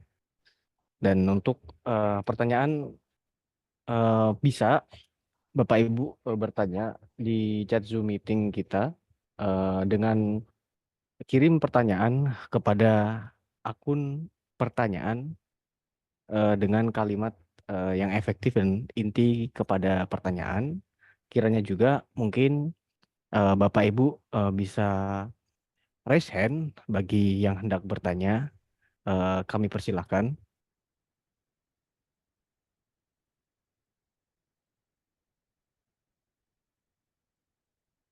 Oke, kami persilahkan juga. Baik, kita izin memilih pertanyaan yang masuk. Sebentar. Sembari kita memilih, mungkin di sini ada Bapak Saud Simbolon. Kiranya untuk Bapak Saud Simbolon langsung Bapak sampaikan pertanyaan intinya ya Bapak ya kepada Bapak Boris. Silahkan Bapak. Oke, terima kasih Pak Moderator. Ini mungkin ada yang mau ditanya ini sama Pak Boris. Karena dari pengalaman yang kita lihat Pak, ada kalanya kadang-kadang perbuatan itu sebenarnya dapat dikategorikan perbuatan pejabat tata usaha negara gitu. Tapi ditarik-tarik menjadi perbuatan tindak pidana korupsi gitu. Gimana caranya untuk bisa menjelaskan bahwa sebenarnya perbuatan si tersangka atau si terdakwa itu sebenarnya kan perbuatan tun gitu, jadi objek tun sebenarnya, objek tata usaha negara. Tapi dia ditarik-tarik ke menjadi perbuatan tindak pidana korupsi gitu. Itu mungkin yang pertama Pak. Dan yang kedua, pernah juga kami dalam mengikuti persidangan, ahli dari jaksa itu termasuk misalnya dari ahlinya dari BPKP gitu. Dia itu menerangkan terkait dengan masalah kerugian negara. Ketika kita mempertanyakan masalah nilai kerugian negara itu, dia hanya menyatakan kerugian negara itu tidak tidak utuh. Misalnya gini lah, yang dibayar ganti rugi itu kan ada 2 bidang misalnya.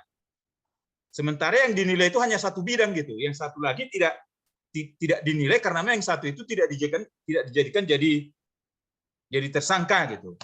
Jadi ketika itu kita kejar, jawabannya beliau itu dia bilang dia itu mengaudit itu hanya sesuai dengan permintaannya JPU gitu.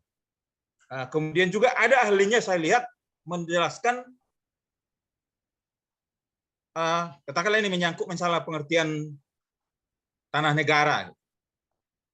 Ahlinya diambil misalnya ahli hukum pertanahan. Ahlinya ini menerangkan pengertian tanah negara itu masih memakai ketentuan domain perklaring gitu. Padahal sebenarnya ketentuan domain perklaring itu sudah dinyatakan tidak berlaku dengan berlakunya Undang-Undang Nomor 560. Itu mungkin Pak dari kami dulu sementara. Terima kasih Pak. Oke, terima kasih Bapak Saud Simbolon. Kiranya langsung saja Bapak Boris bisa Bapak Boris tanggapi. Silakan Bapak.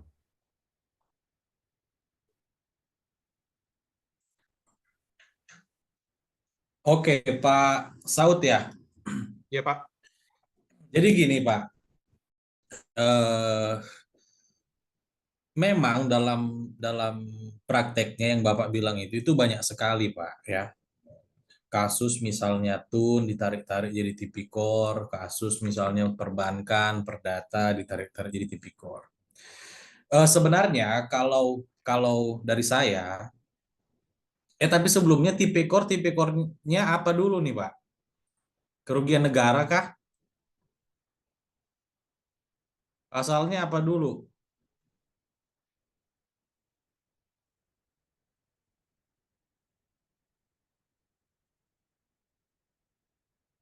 Masih Pak mute Saud Pak Saud. silakan Pasalnya di apa nih? unmute dulu Bapak. Untuk panitia bisa dibantu Bapak Oke, Saud. oke baik. Terima kasih. Pasalnya kan di kerugian negara, pasal Oke. Ya, ya. kerugian negara. Sementara sebenarnya ketika majelis hakim nanya si yang mengeluarkan uang ini, karena mengeluarkan uang ini kan nggak dikenakan. Misalnya gini Pak, istilahnya kita mengeluarkan sertifikat, diganti rugi kan gitu. Yang dijadikan jadi tersangka ini adalah si penerima ganti rugi yang punya tanah sama yang menerbitkan sertifikat gitu. Sementara yang mengeluarkan uang tidak ditarik sebagai tersangka gitu, hanya dijadikan jadi saksi. Ketika yang mengeluarkan uang juga ditanya oleh hakimnya, menanyakan apa rugi kalian membayar, dia jawab tidak gitu. Tapi audit BPKP juga menyatakan ada kerugian negara seperti itu, Pak. Ya. Oke, jadi begini, saya tidak masuk ke perkaranya, tapi kalau pasal kerugian negara itu secara prinsip, Pak, yang harus kalian sampaikan ke hakim agar hakimnya paham, kerugian negara itu bukanlah hal yang utama sebenarnya. Artinya begini, memang praktek kita sekarang ini banyak mengalami kekeliruan, jadi kayak dicari dulu ruginya, ya kan? Dari rugi itu dicari perbuatan melawan hukumnya. Salah inilah, salah prosedur lah, salah apalah. Nah, padahal yang sebenarnya adalah harusnya dicari dulu perbuatan melawan hukumnya apa. Dari perbuatan melawan hukum itu kemudian jadi rugi. Nah, harusnya begitu pola berpikirnya. Tapi ini kebalik-balik, ya kan? Karena kalau dicari kerugian negaranya, kemudian dicari-cari apa sih namanya? Perbuatan melawan hukumnya itu orang pasti salah gitu loh.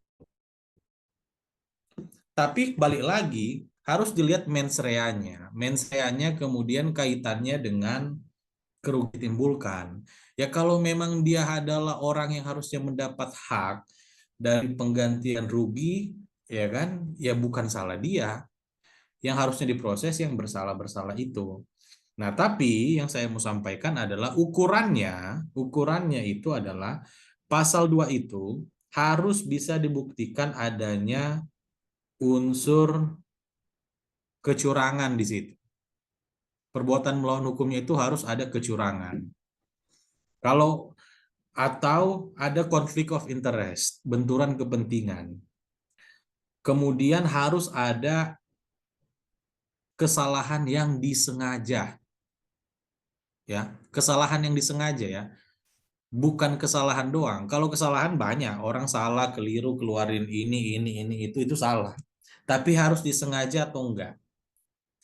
Nah, jadi itu yang harus Bapak sampaikan dalam persidangan, dalam pembelaan agar hakimnya itu atau ya semualah bisa mengerti bahwa pasal 2 kerugian negara itu atau pasal 3 tidak sederhana itu.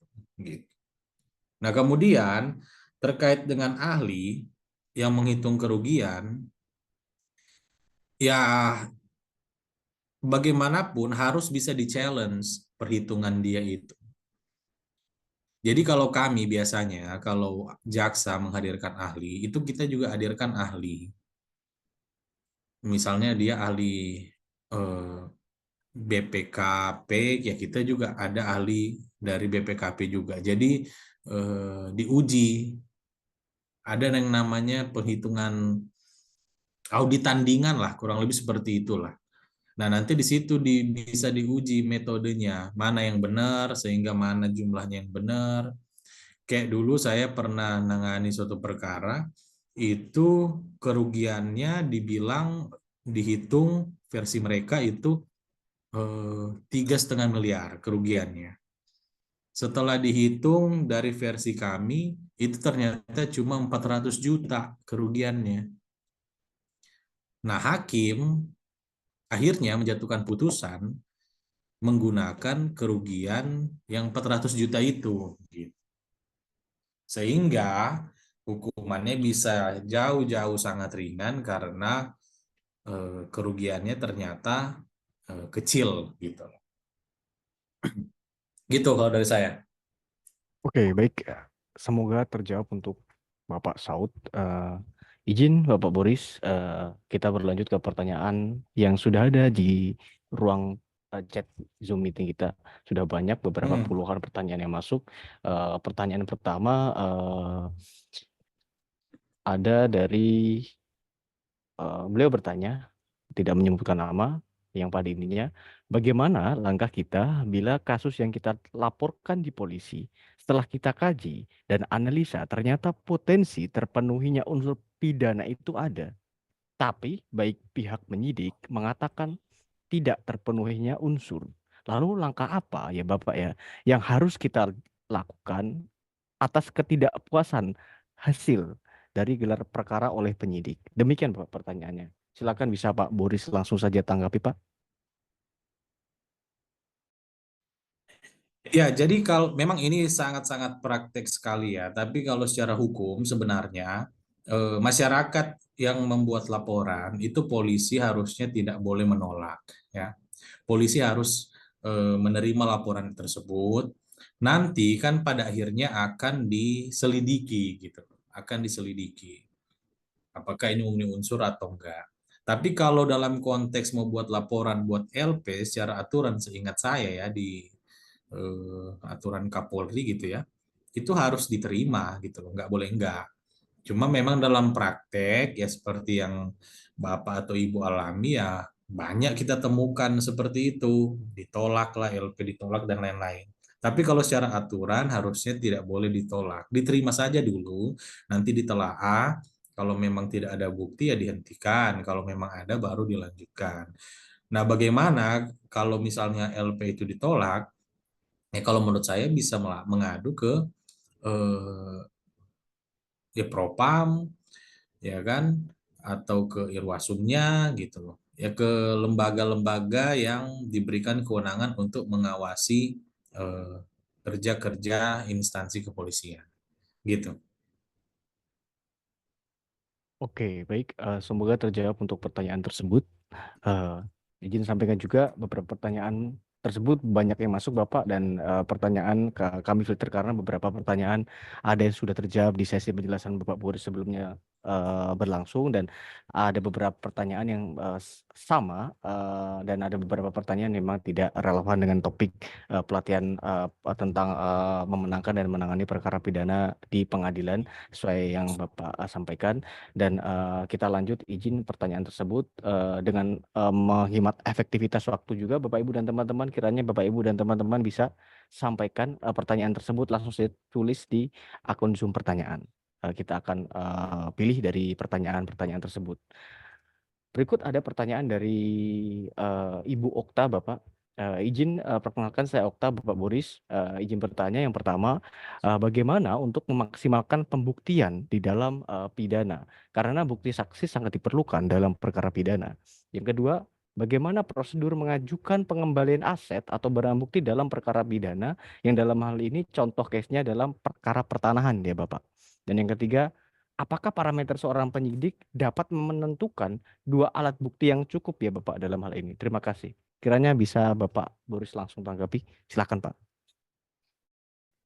Nggak, coba yang pulang deh, Mas. Pulang yang pertama, Pak. Yang pertama, bagaimana untuk memaksimalkan pembuktian dalam pidana? Karena bukti saksi sangat diperlukan dalam perkara pidana, Pak. Itu yang pertama, Pak. Hmm. Terus? Yang kedua, bagaimana prosedur mengajukan pengembalian aset barang bukti dalam perkara pidana yang dalam hal ini contoh case-nya adalah dalam perkara pertanahan. Itu yang kedua, Pak. Hmm. Tiga. Yang ketiga, apakah parameter seorang penyidik dapat menentukan dua alat bukti yang cukup ya, Pak ya? Demikian. Kiranya Oke. bisa Bapak Boris tanggapi. Silakan, Pak.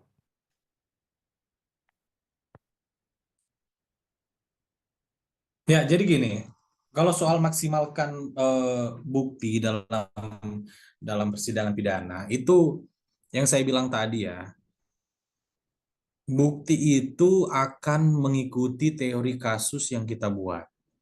Kalau teori kasus yang kita buat itu firm, kemudian teori kasusnya itu kuat, maka bukti-buktinya itu akan akan apa sih ya namanya, akan mengikuti itu gitu loh.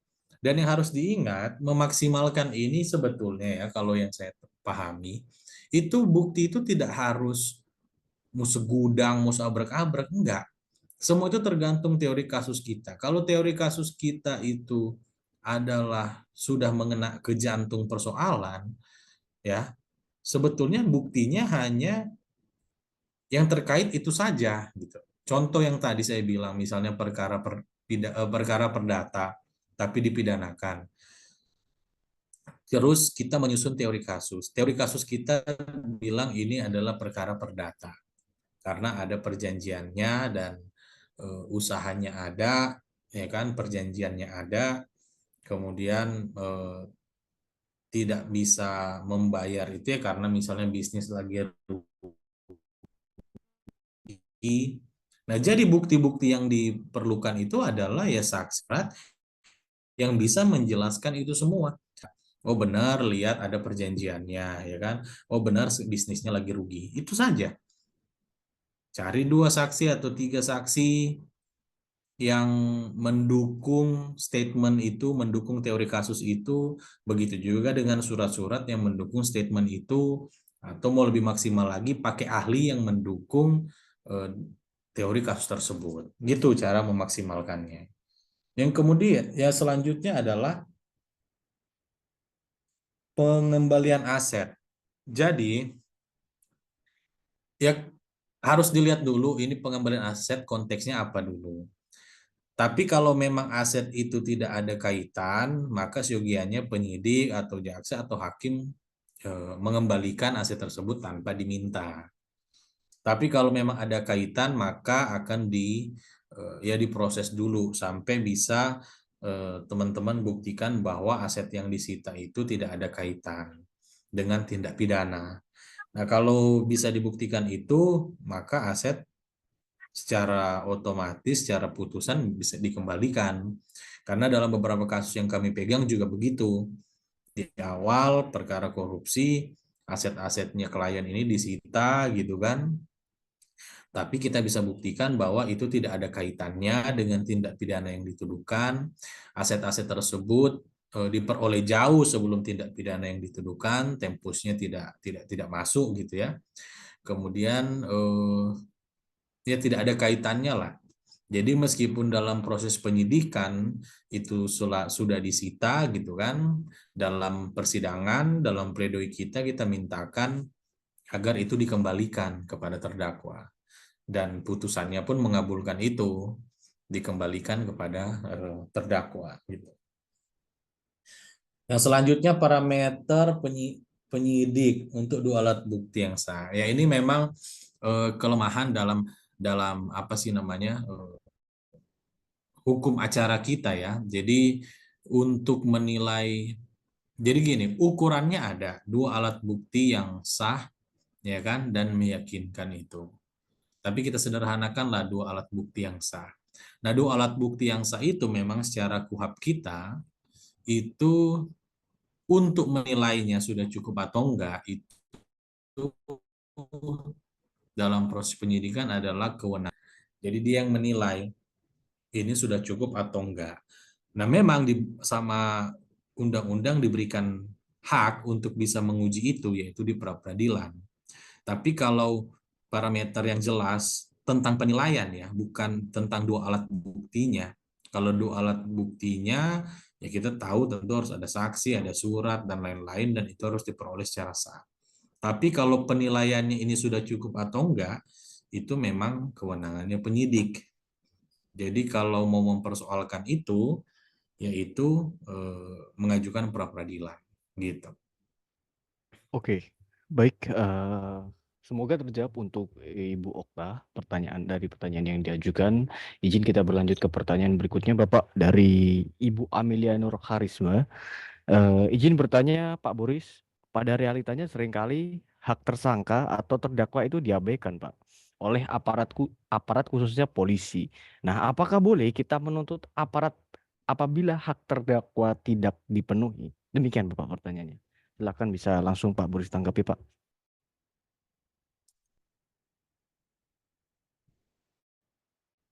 Ya, jadi kalau bicara hukum ya itu boleh, boleh.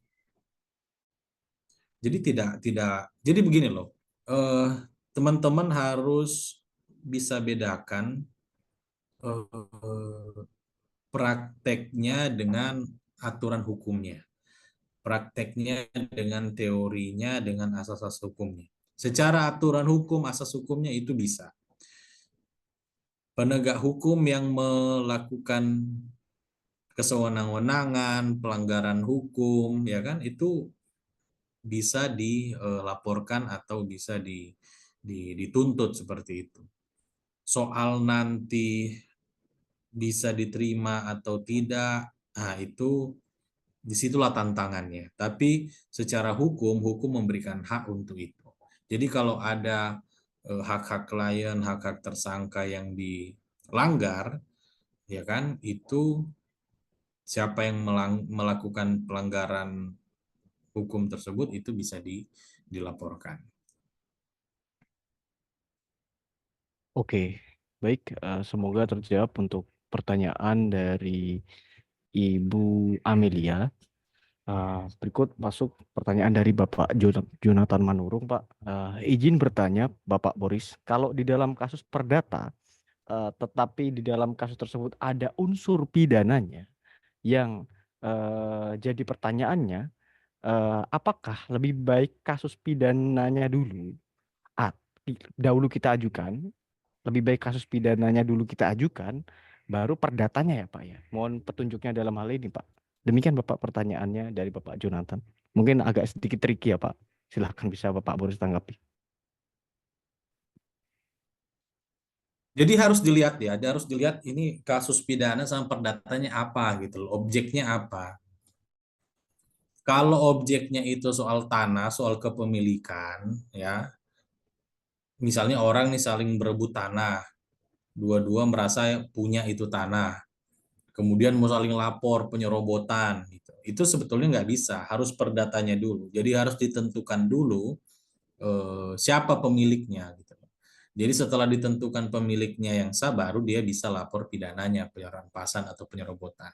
Itu ada semanya nggak salah ya, tahun berapa itu, 56 apa 65 gitu ya. Zaman dulu lah, tapi itu eh, ada dasar hukumnya itu. Kalau soal kepemilikan. Nah, kalau soal-soal yang lain, misalnya mau nuntut ganti rugi, ya tentu pidananya dulu. Misalnya eh, penganiayaan gitu kan, kemudian dilaporkan pidana si pelaku ini, terus si pelaku ini dihukum, ya kan, terbukti melakukan tindak pidana menganiaya. Nah, dari penganiayaan itu ternyata si korban harus keluar biaya rumah sakit dan lain-lain, ya kan, berobat dan lain-lain. Nah, setelah putusan pidananya keluar, inkrah, dia bisa mengajukan gugatan perdata untuk minta ganti rugi kepada si eh, pelaku itu yang sudah divonis dalam putusan pidana gitu. Jadi harus dilihat lagi lah konteksnya apa, Oke, sehingga itu menentukan mana yang duluan diambil gitu. oke. Semoga terjawab untuk Bapak Jonathan. Izin menyampaikan Bapak Ibu dan teman-teman dan Pak Boris, berhubung keterbatasan waktu juga, izin dari kami menyampaikan 5 pertanyaan lagi Pak. Pertanyaan dari 5 pertanyaan yang pertama tersebut, ada pertanyaan yang berisi, kami ingin bertanya Pak, apa definisi putusan sela dan untuk apa putusan sela, karena KUHP tidak secara jelas dan detail mengatur terkait putusan sela, dan yang diatur dalam KUHP adalah putusan menghukum, melepaskan, dan membebaskan. Mohon pencerahannya dalam hal ini ya Pak Boris. Demikian Pak, silakan langsung Hmm. Bapak Boris tanggapi saja. Ya, putusan sela itu adalah putusan untuk mengadili yang konteksnya adalah eksepsi tadi itu gitu. eksepsi tadi itu. Jadi belum masuk pada pokok perkara, tapi masih masuk dalam kompetensi atau kewenangan dalam proses persidangan tersebut. Nah, itu misalnya yang saya bilang tadi, yang diuji itu adalah poin-poin eksepsi. Misalnya apa? Oh, pengadilan ternyata tidak berwenang. Karena ini harusnya kewenangan pengadilan negeri Jakarta Timur misalnya. Kok diadili Jakarta Selatan? Padahal kejadiannya di Jakarta Timur, maka pengadilan Jakarta Selatan tidak berwenang. Atau gugatannya kabur. Atau bukan gugatan, dakwaannya kabur atau dakwaannya itu salah apa? Salah merumuskan tindak pidananya atau bahkan salah orangnya. Nah, jadi hal-hal yang seperti itu masih formilnya gitu. Nah, kalau memang poin-poin itu adalah dapat diterima oleh hakim, misalnya pengadilan tidak berwenang, ya kan, dakwaannya tidak jelas, identitasnya terdakwanya tidak jelas, ya kan, dan kesalahan-kesalahan formil lainnya. Nah, disitulah putusan selah itu pengadilan memutuskan berdasarkan putusan selah. Nah, putusan selah itu kalau dikabulkan, maka persidangannya itu, perkara ini ya selesai, tidak bisa dilanjutkan. Gitu. Kayak contoh kasus korupsi yang kemarin tuh, Hakim Ghazalba tuh, ya kan?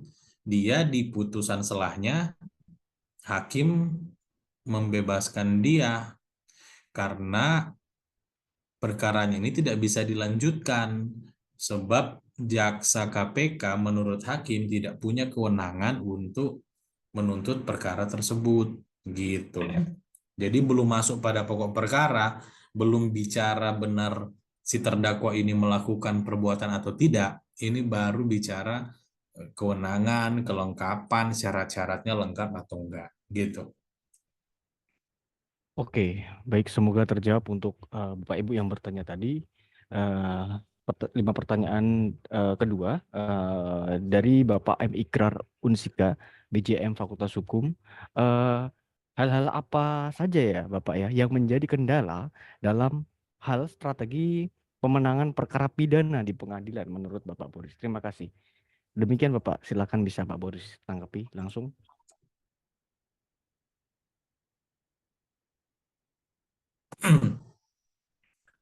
Sebenarnya kalau kendala tidak ada ya, selama ini dipraktekkan, diterapkan secara baik, itu kendala nggak ada. Apalagi kalau teman-teman bisa beli buku saya dan baca, itu sebetulnya tidak tidak akan ada kendala. Paling begini aja permasalahannya. Permasalahannya ya kadang apa yang kita harapkan tidak sesuai, ya kan? Tapi kembali lagi, kita sebagai advokat haruslah profesional, tidak boleh menjaminkan apa-apa kepada klien. Artinya begini, kepuasan itu tercapai bukan karena putusannya, tapi ketika kita sudah melakukan yang terbaik, gitu. Melakukan pembelaan yang terbaik. Jangan sampai putusan itu keluar mengecewakan, itu bukan karena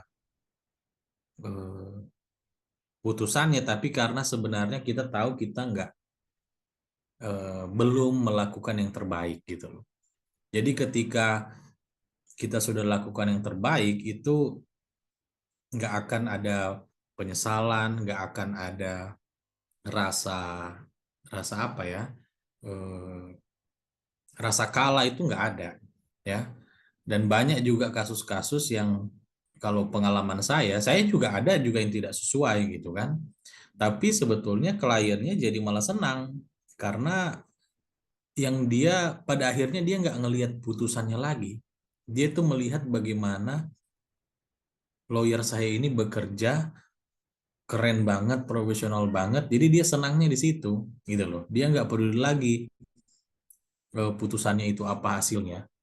Ya dengan segala faktor-faktor yang lain ya kenapa kemudian putusannya bisa tidak sesuai itu, tapi itu tidak jadi beban, tidak jadi kendala lagi selama kita sudah lakukan yang terbaik, kita sudah optimal, artinya tidak ada kekeliruan dari sisi kita lah.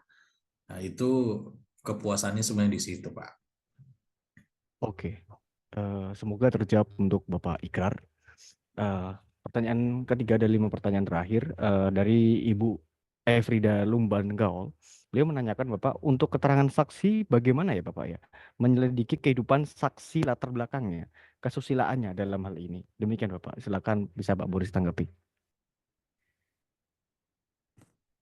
Misalnya begini, apa ya contoh simpel lah. Misalnya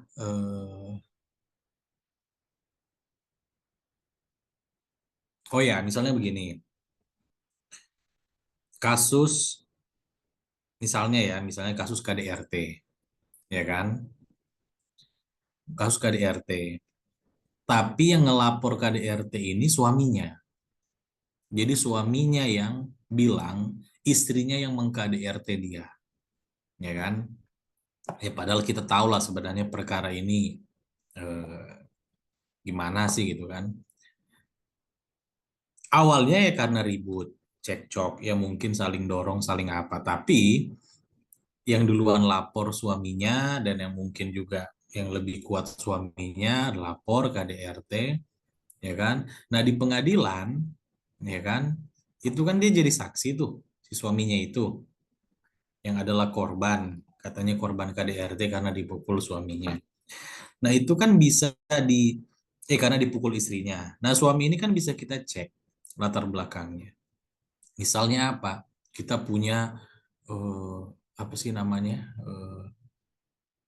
Punya misalnya rekaman atau foto-foto dulu juga dia sebelumnya dialah yang suka mukul istrinya gitu loh. Atau bahkan dulu misalnya pernah dia dilaporin sama istrinya justru karena menganiaya. Atau kita punya informasi kalau nih orang tukang mabuk, suka ini ya kan, suka bikin ribut. Atau kita lihat juga ternyata istrinya ini kecil sementara suaminya badannya tinggi, tegap, ya kan, rajin nge-gym lah atau apa. Nah, itu yang harus ditanyakan. Misalnya begini. Itu yang harus ditanyakan agar apa? Agar hakim menjadi ragu gitu loh. Ya nggak mungkin lah masa istri begini, ya kan, mukul gitu kan. Ataupun kalau mukul yang nggak ada kesalahannya, namanya ribut satu lawan satu lagi cekcok. Jadi bukan yang niatnya memang mau menganiaya, enggak ya memang lagi cekcok aja gitu kan. Tapi ya dibesar-besarkan. Nah, itu goalnya biar ke sana gitu. Jadi ketika si suami ini yang kekar berotot, tukang mabuk, tukang bikin onar ini, ya kan, bisa kita buktikan, terus dia memberi keterangan saksi seolah-olah adalah orang yang teraniaya, dipukul oleh istrinya, apakah itu jadi masuk akal? Kan jadi enggak, gitu loh. Laki-laki tinggi besar, keker, tukang mabuk, tukang ribut, dipukul, mengaku dipukul sama istrinya yang kecil, ya kan, kurus. Nah itu kan jadi nggak masuk akal gitu loh. Nah jadi goalnya itu sebenarnya begitu. Karena kalau nggak digali itu ya bisa-bisa saja istrinya mukul gitu kan. Tapi kan harus digali latar belakangnya. Ini orang siapa? Dia punya kesusilaan bagaimana? Dia punya kehidupan gimana? Latar belakang terjadi apa pemukulannya gimana? Ya kalau memang lagi berantem, beda pendapat, kemudian dorong-dorong, ya itu bisa dimaklumi gitu loh sama hakim. Sehingga jadi tidak tergambarkan bahwa seolah-olah si istri ini memang adalah jahat, niatnya dari awal memang mau mukul, mau apa gitu kan. Tentu harus dijelaskan sebab akibatnya, konteksnya saat itu apa. Nah, itulah sebetulnya contoh sederhana bagaimana kemudian harus menggali latar belakang cara hidup kesusilaan dari si saksi gitu. Oke, semoga terjawab untuk Ibu Bumban Gaul atas pertanyaannya. Berikut ada pertanyaan menarik dari Bapak Fadli, Bapak Boris. Mohon izin bertanya, Bapak Boris, terkait dengan eksepsi yang tadi Bapak Boris sampaikan bahwa eksepsi itu tujuannya bukan untuk menang, tetapi untuk membantah kronologisnya. Bukankah eksepsi itu kan membantah formalitas dakwaan ya Bapak ya? Misalnya JPU tidak menyantumkan tanda tangan dan lain-lain. Belum masuk pada pokok perkara yang harus dibuktikan lokus, tempusnya, dan sebagainya. Nah, eksepsi itu untuk membantah kronologis dalam dakwaan itu bagaimana ya Bapak ya? Sekian Bapak, mohon arahannya. Demikian Bapak Boris, silakan bisa ditanggapi pertanyaan Bapak Fadli tersebut. Ya, Pak Fadli. Jadi betul sekali, Pak. Jadi secara teorinya, ya, memang apa sih namanya, eksepsi itu untuk membantah hal-hal formil. Tapi dalam praktek, dan ini ilmu dari para senior-senior yang pernah saya berguru dan akhirnya saya praktekkan dan sekarang saya bagikan, sebenarnya fungsi eksepsi itu ada lagi selain yang diatur di dalam yang di dalam teori lah, di dalam aturan. Ada lagi, dan itu ternyata tidak dilarang, gitu kan. Fungsinya adalah yaitu tadi, dalam eksepsi itu kita sampaikan kronologis versi kita. Memang makanya saya bilang tujuannya kita ngajukan eksepsi itu bukan untuk menang, membantah formilnya jaksa, enggak, membantah dakwaannya jaksa, formil-formilnya, enggak, itu tujuannya. Tujuannya hanya untuk memberi informasi kepada hakim terkait cerita atau kronologis versi kita. Karena pada akhirnya nanti jaksa akan bilang, oh yang disampaikan penasihat hukum dalam eksepsinya sudah masuk pokok perkara. Ya memang nggak masalah. Karena tujuannya memang bukan untuk menangin eksepsinya. Tujuannya adalah agar hakim itu tahu cerita versi kita. Karena begini loh, ini sebetulnya kritik saya bahwa tidak fair juga kalau kemudian eksepsi itu hanya dibatasi kita mengomentari hal-hal formil dalam dakwaan jaksa. Nggak fair, karena bagaimanapun teman-teman lihat dakwaan itu isinya apa sih? Isinya itu kan kronologi, isinya kan pokok perkara. Pada hari ini si ini datang, dia begini-begini, kemudian ini tuh panjang. Isinya itu pokok perkara semua. Jaksa menceritakan kronologi atau perbuatan-perbuatan yang dilakukan oleh klien kita, misalnya gitu. Nah pertanyaannya, masa kemudian kita nggak bisa jawab, nggak bisa meluruskan itu, ya kan? Kita hanya kemudian dibatasi, udah lo komentari aja soal tanggalnya, soal penulisannya, soal typonya, gitu-gitu. Nah, jadi itulah kemudian alternatifnya kenapa harus disampaikan kronologi versi kita. Jadi sebenarnya kita hanya menyesuaikan dengan dakwaan jaksa. Di dalam dakwaan isi ada di dalam dakwaan jaksa ada kronologi, di eksepsi kita juga ada kronologi versi kita. Sehingga hakim dapat dua versi dan dia bisa jadi, oh, ternyata ada hal-hal yang dibantah ya sama si siapa? Sama si terdakwa soal ini. Sehingga pada nanti pemeriksaan pokok perkara dia hakim itu udah punya gambaran gitu loh. Oh, dari versi jaksa begini, dari versi penasihat hukum begini. Nanti tinggal di-challenge sih, aduh mana yang terbukti, mana yang enggak. Ah, gitulah contohnya. Karena kalau nggak begitu, hakim itu sudah berat sebelah. Dia cuma baca cerita versi jaksa, ya. Sehingga apa?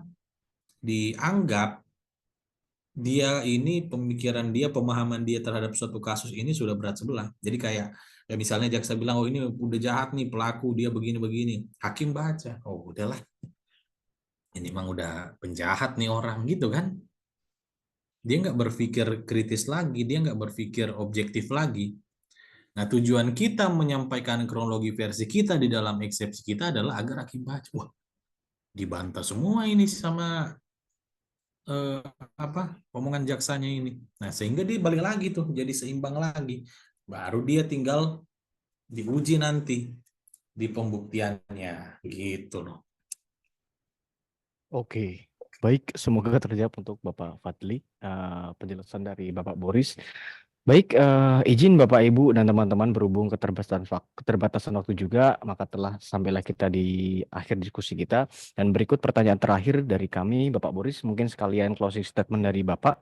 Apa pesan-pesan dan motivasi dari Bapak Boris kepada kami agar kami dapat sukses serta menguasai dalam menangani dan memenangkan perkara pidana di pengadilan seperti Bapak Boris. Demikian, silakan Bapak. Ya, jadi kalau pesan-pesan dari saya, ya sebagai lawyer atau dalam profesi apapun lah, prinsipnya adalah jangan pernah berhenti belajar.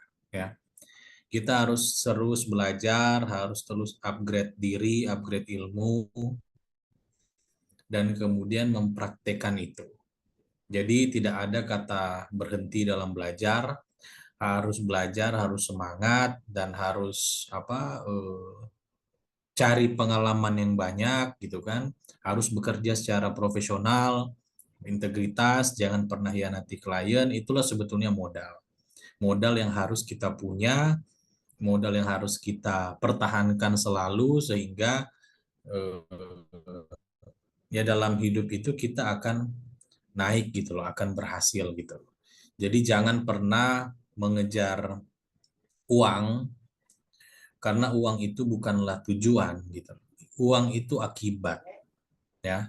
Uang itu, rezeki itu akibat dari kita yang bekerja dengan baik. Kalau kita bekerja dengan baik, bekerja dengan profesional, itu orang akan datang, orang akan cari.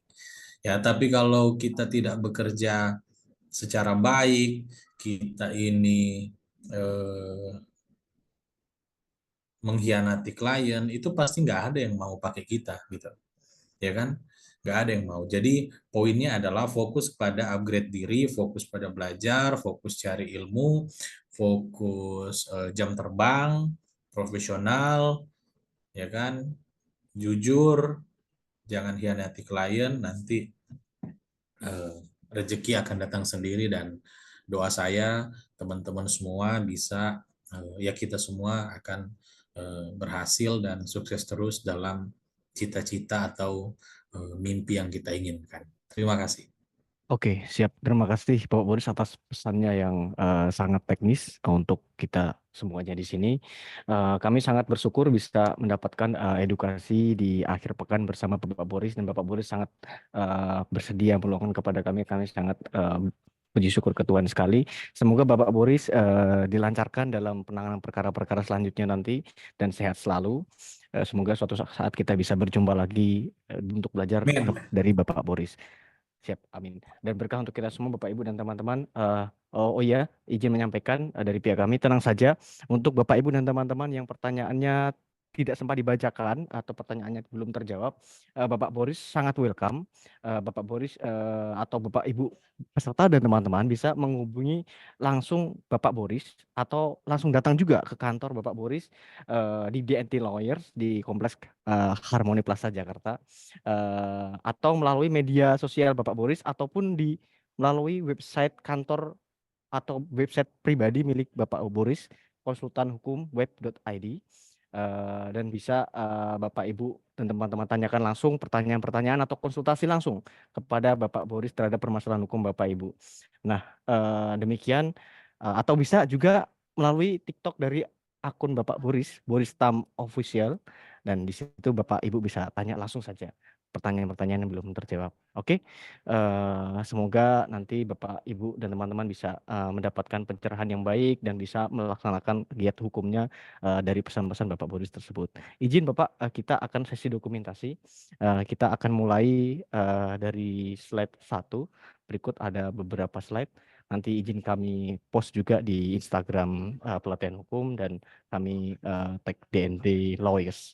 Oke, Bapak Ibu teman-teman bisa membuka kameranya untuk kita nanti berpose dengan Bapak Boris. Kapan lagi kita bisa berpose dokumentasi dalam pelatihan bersama top lawyer Bapak Boris kita. Oke, langsung saja kita buka dari slide 1.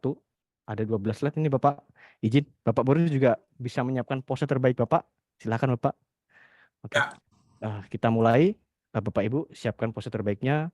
Mulai dari slide 1, 3, 2, 1. Oke, baik.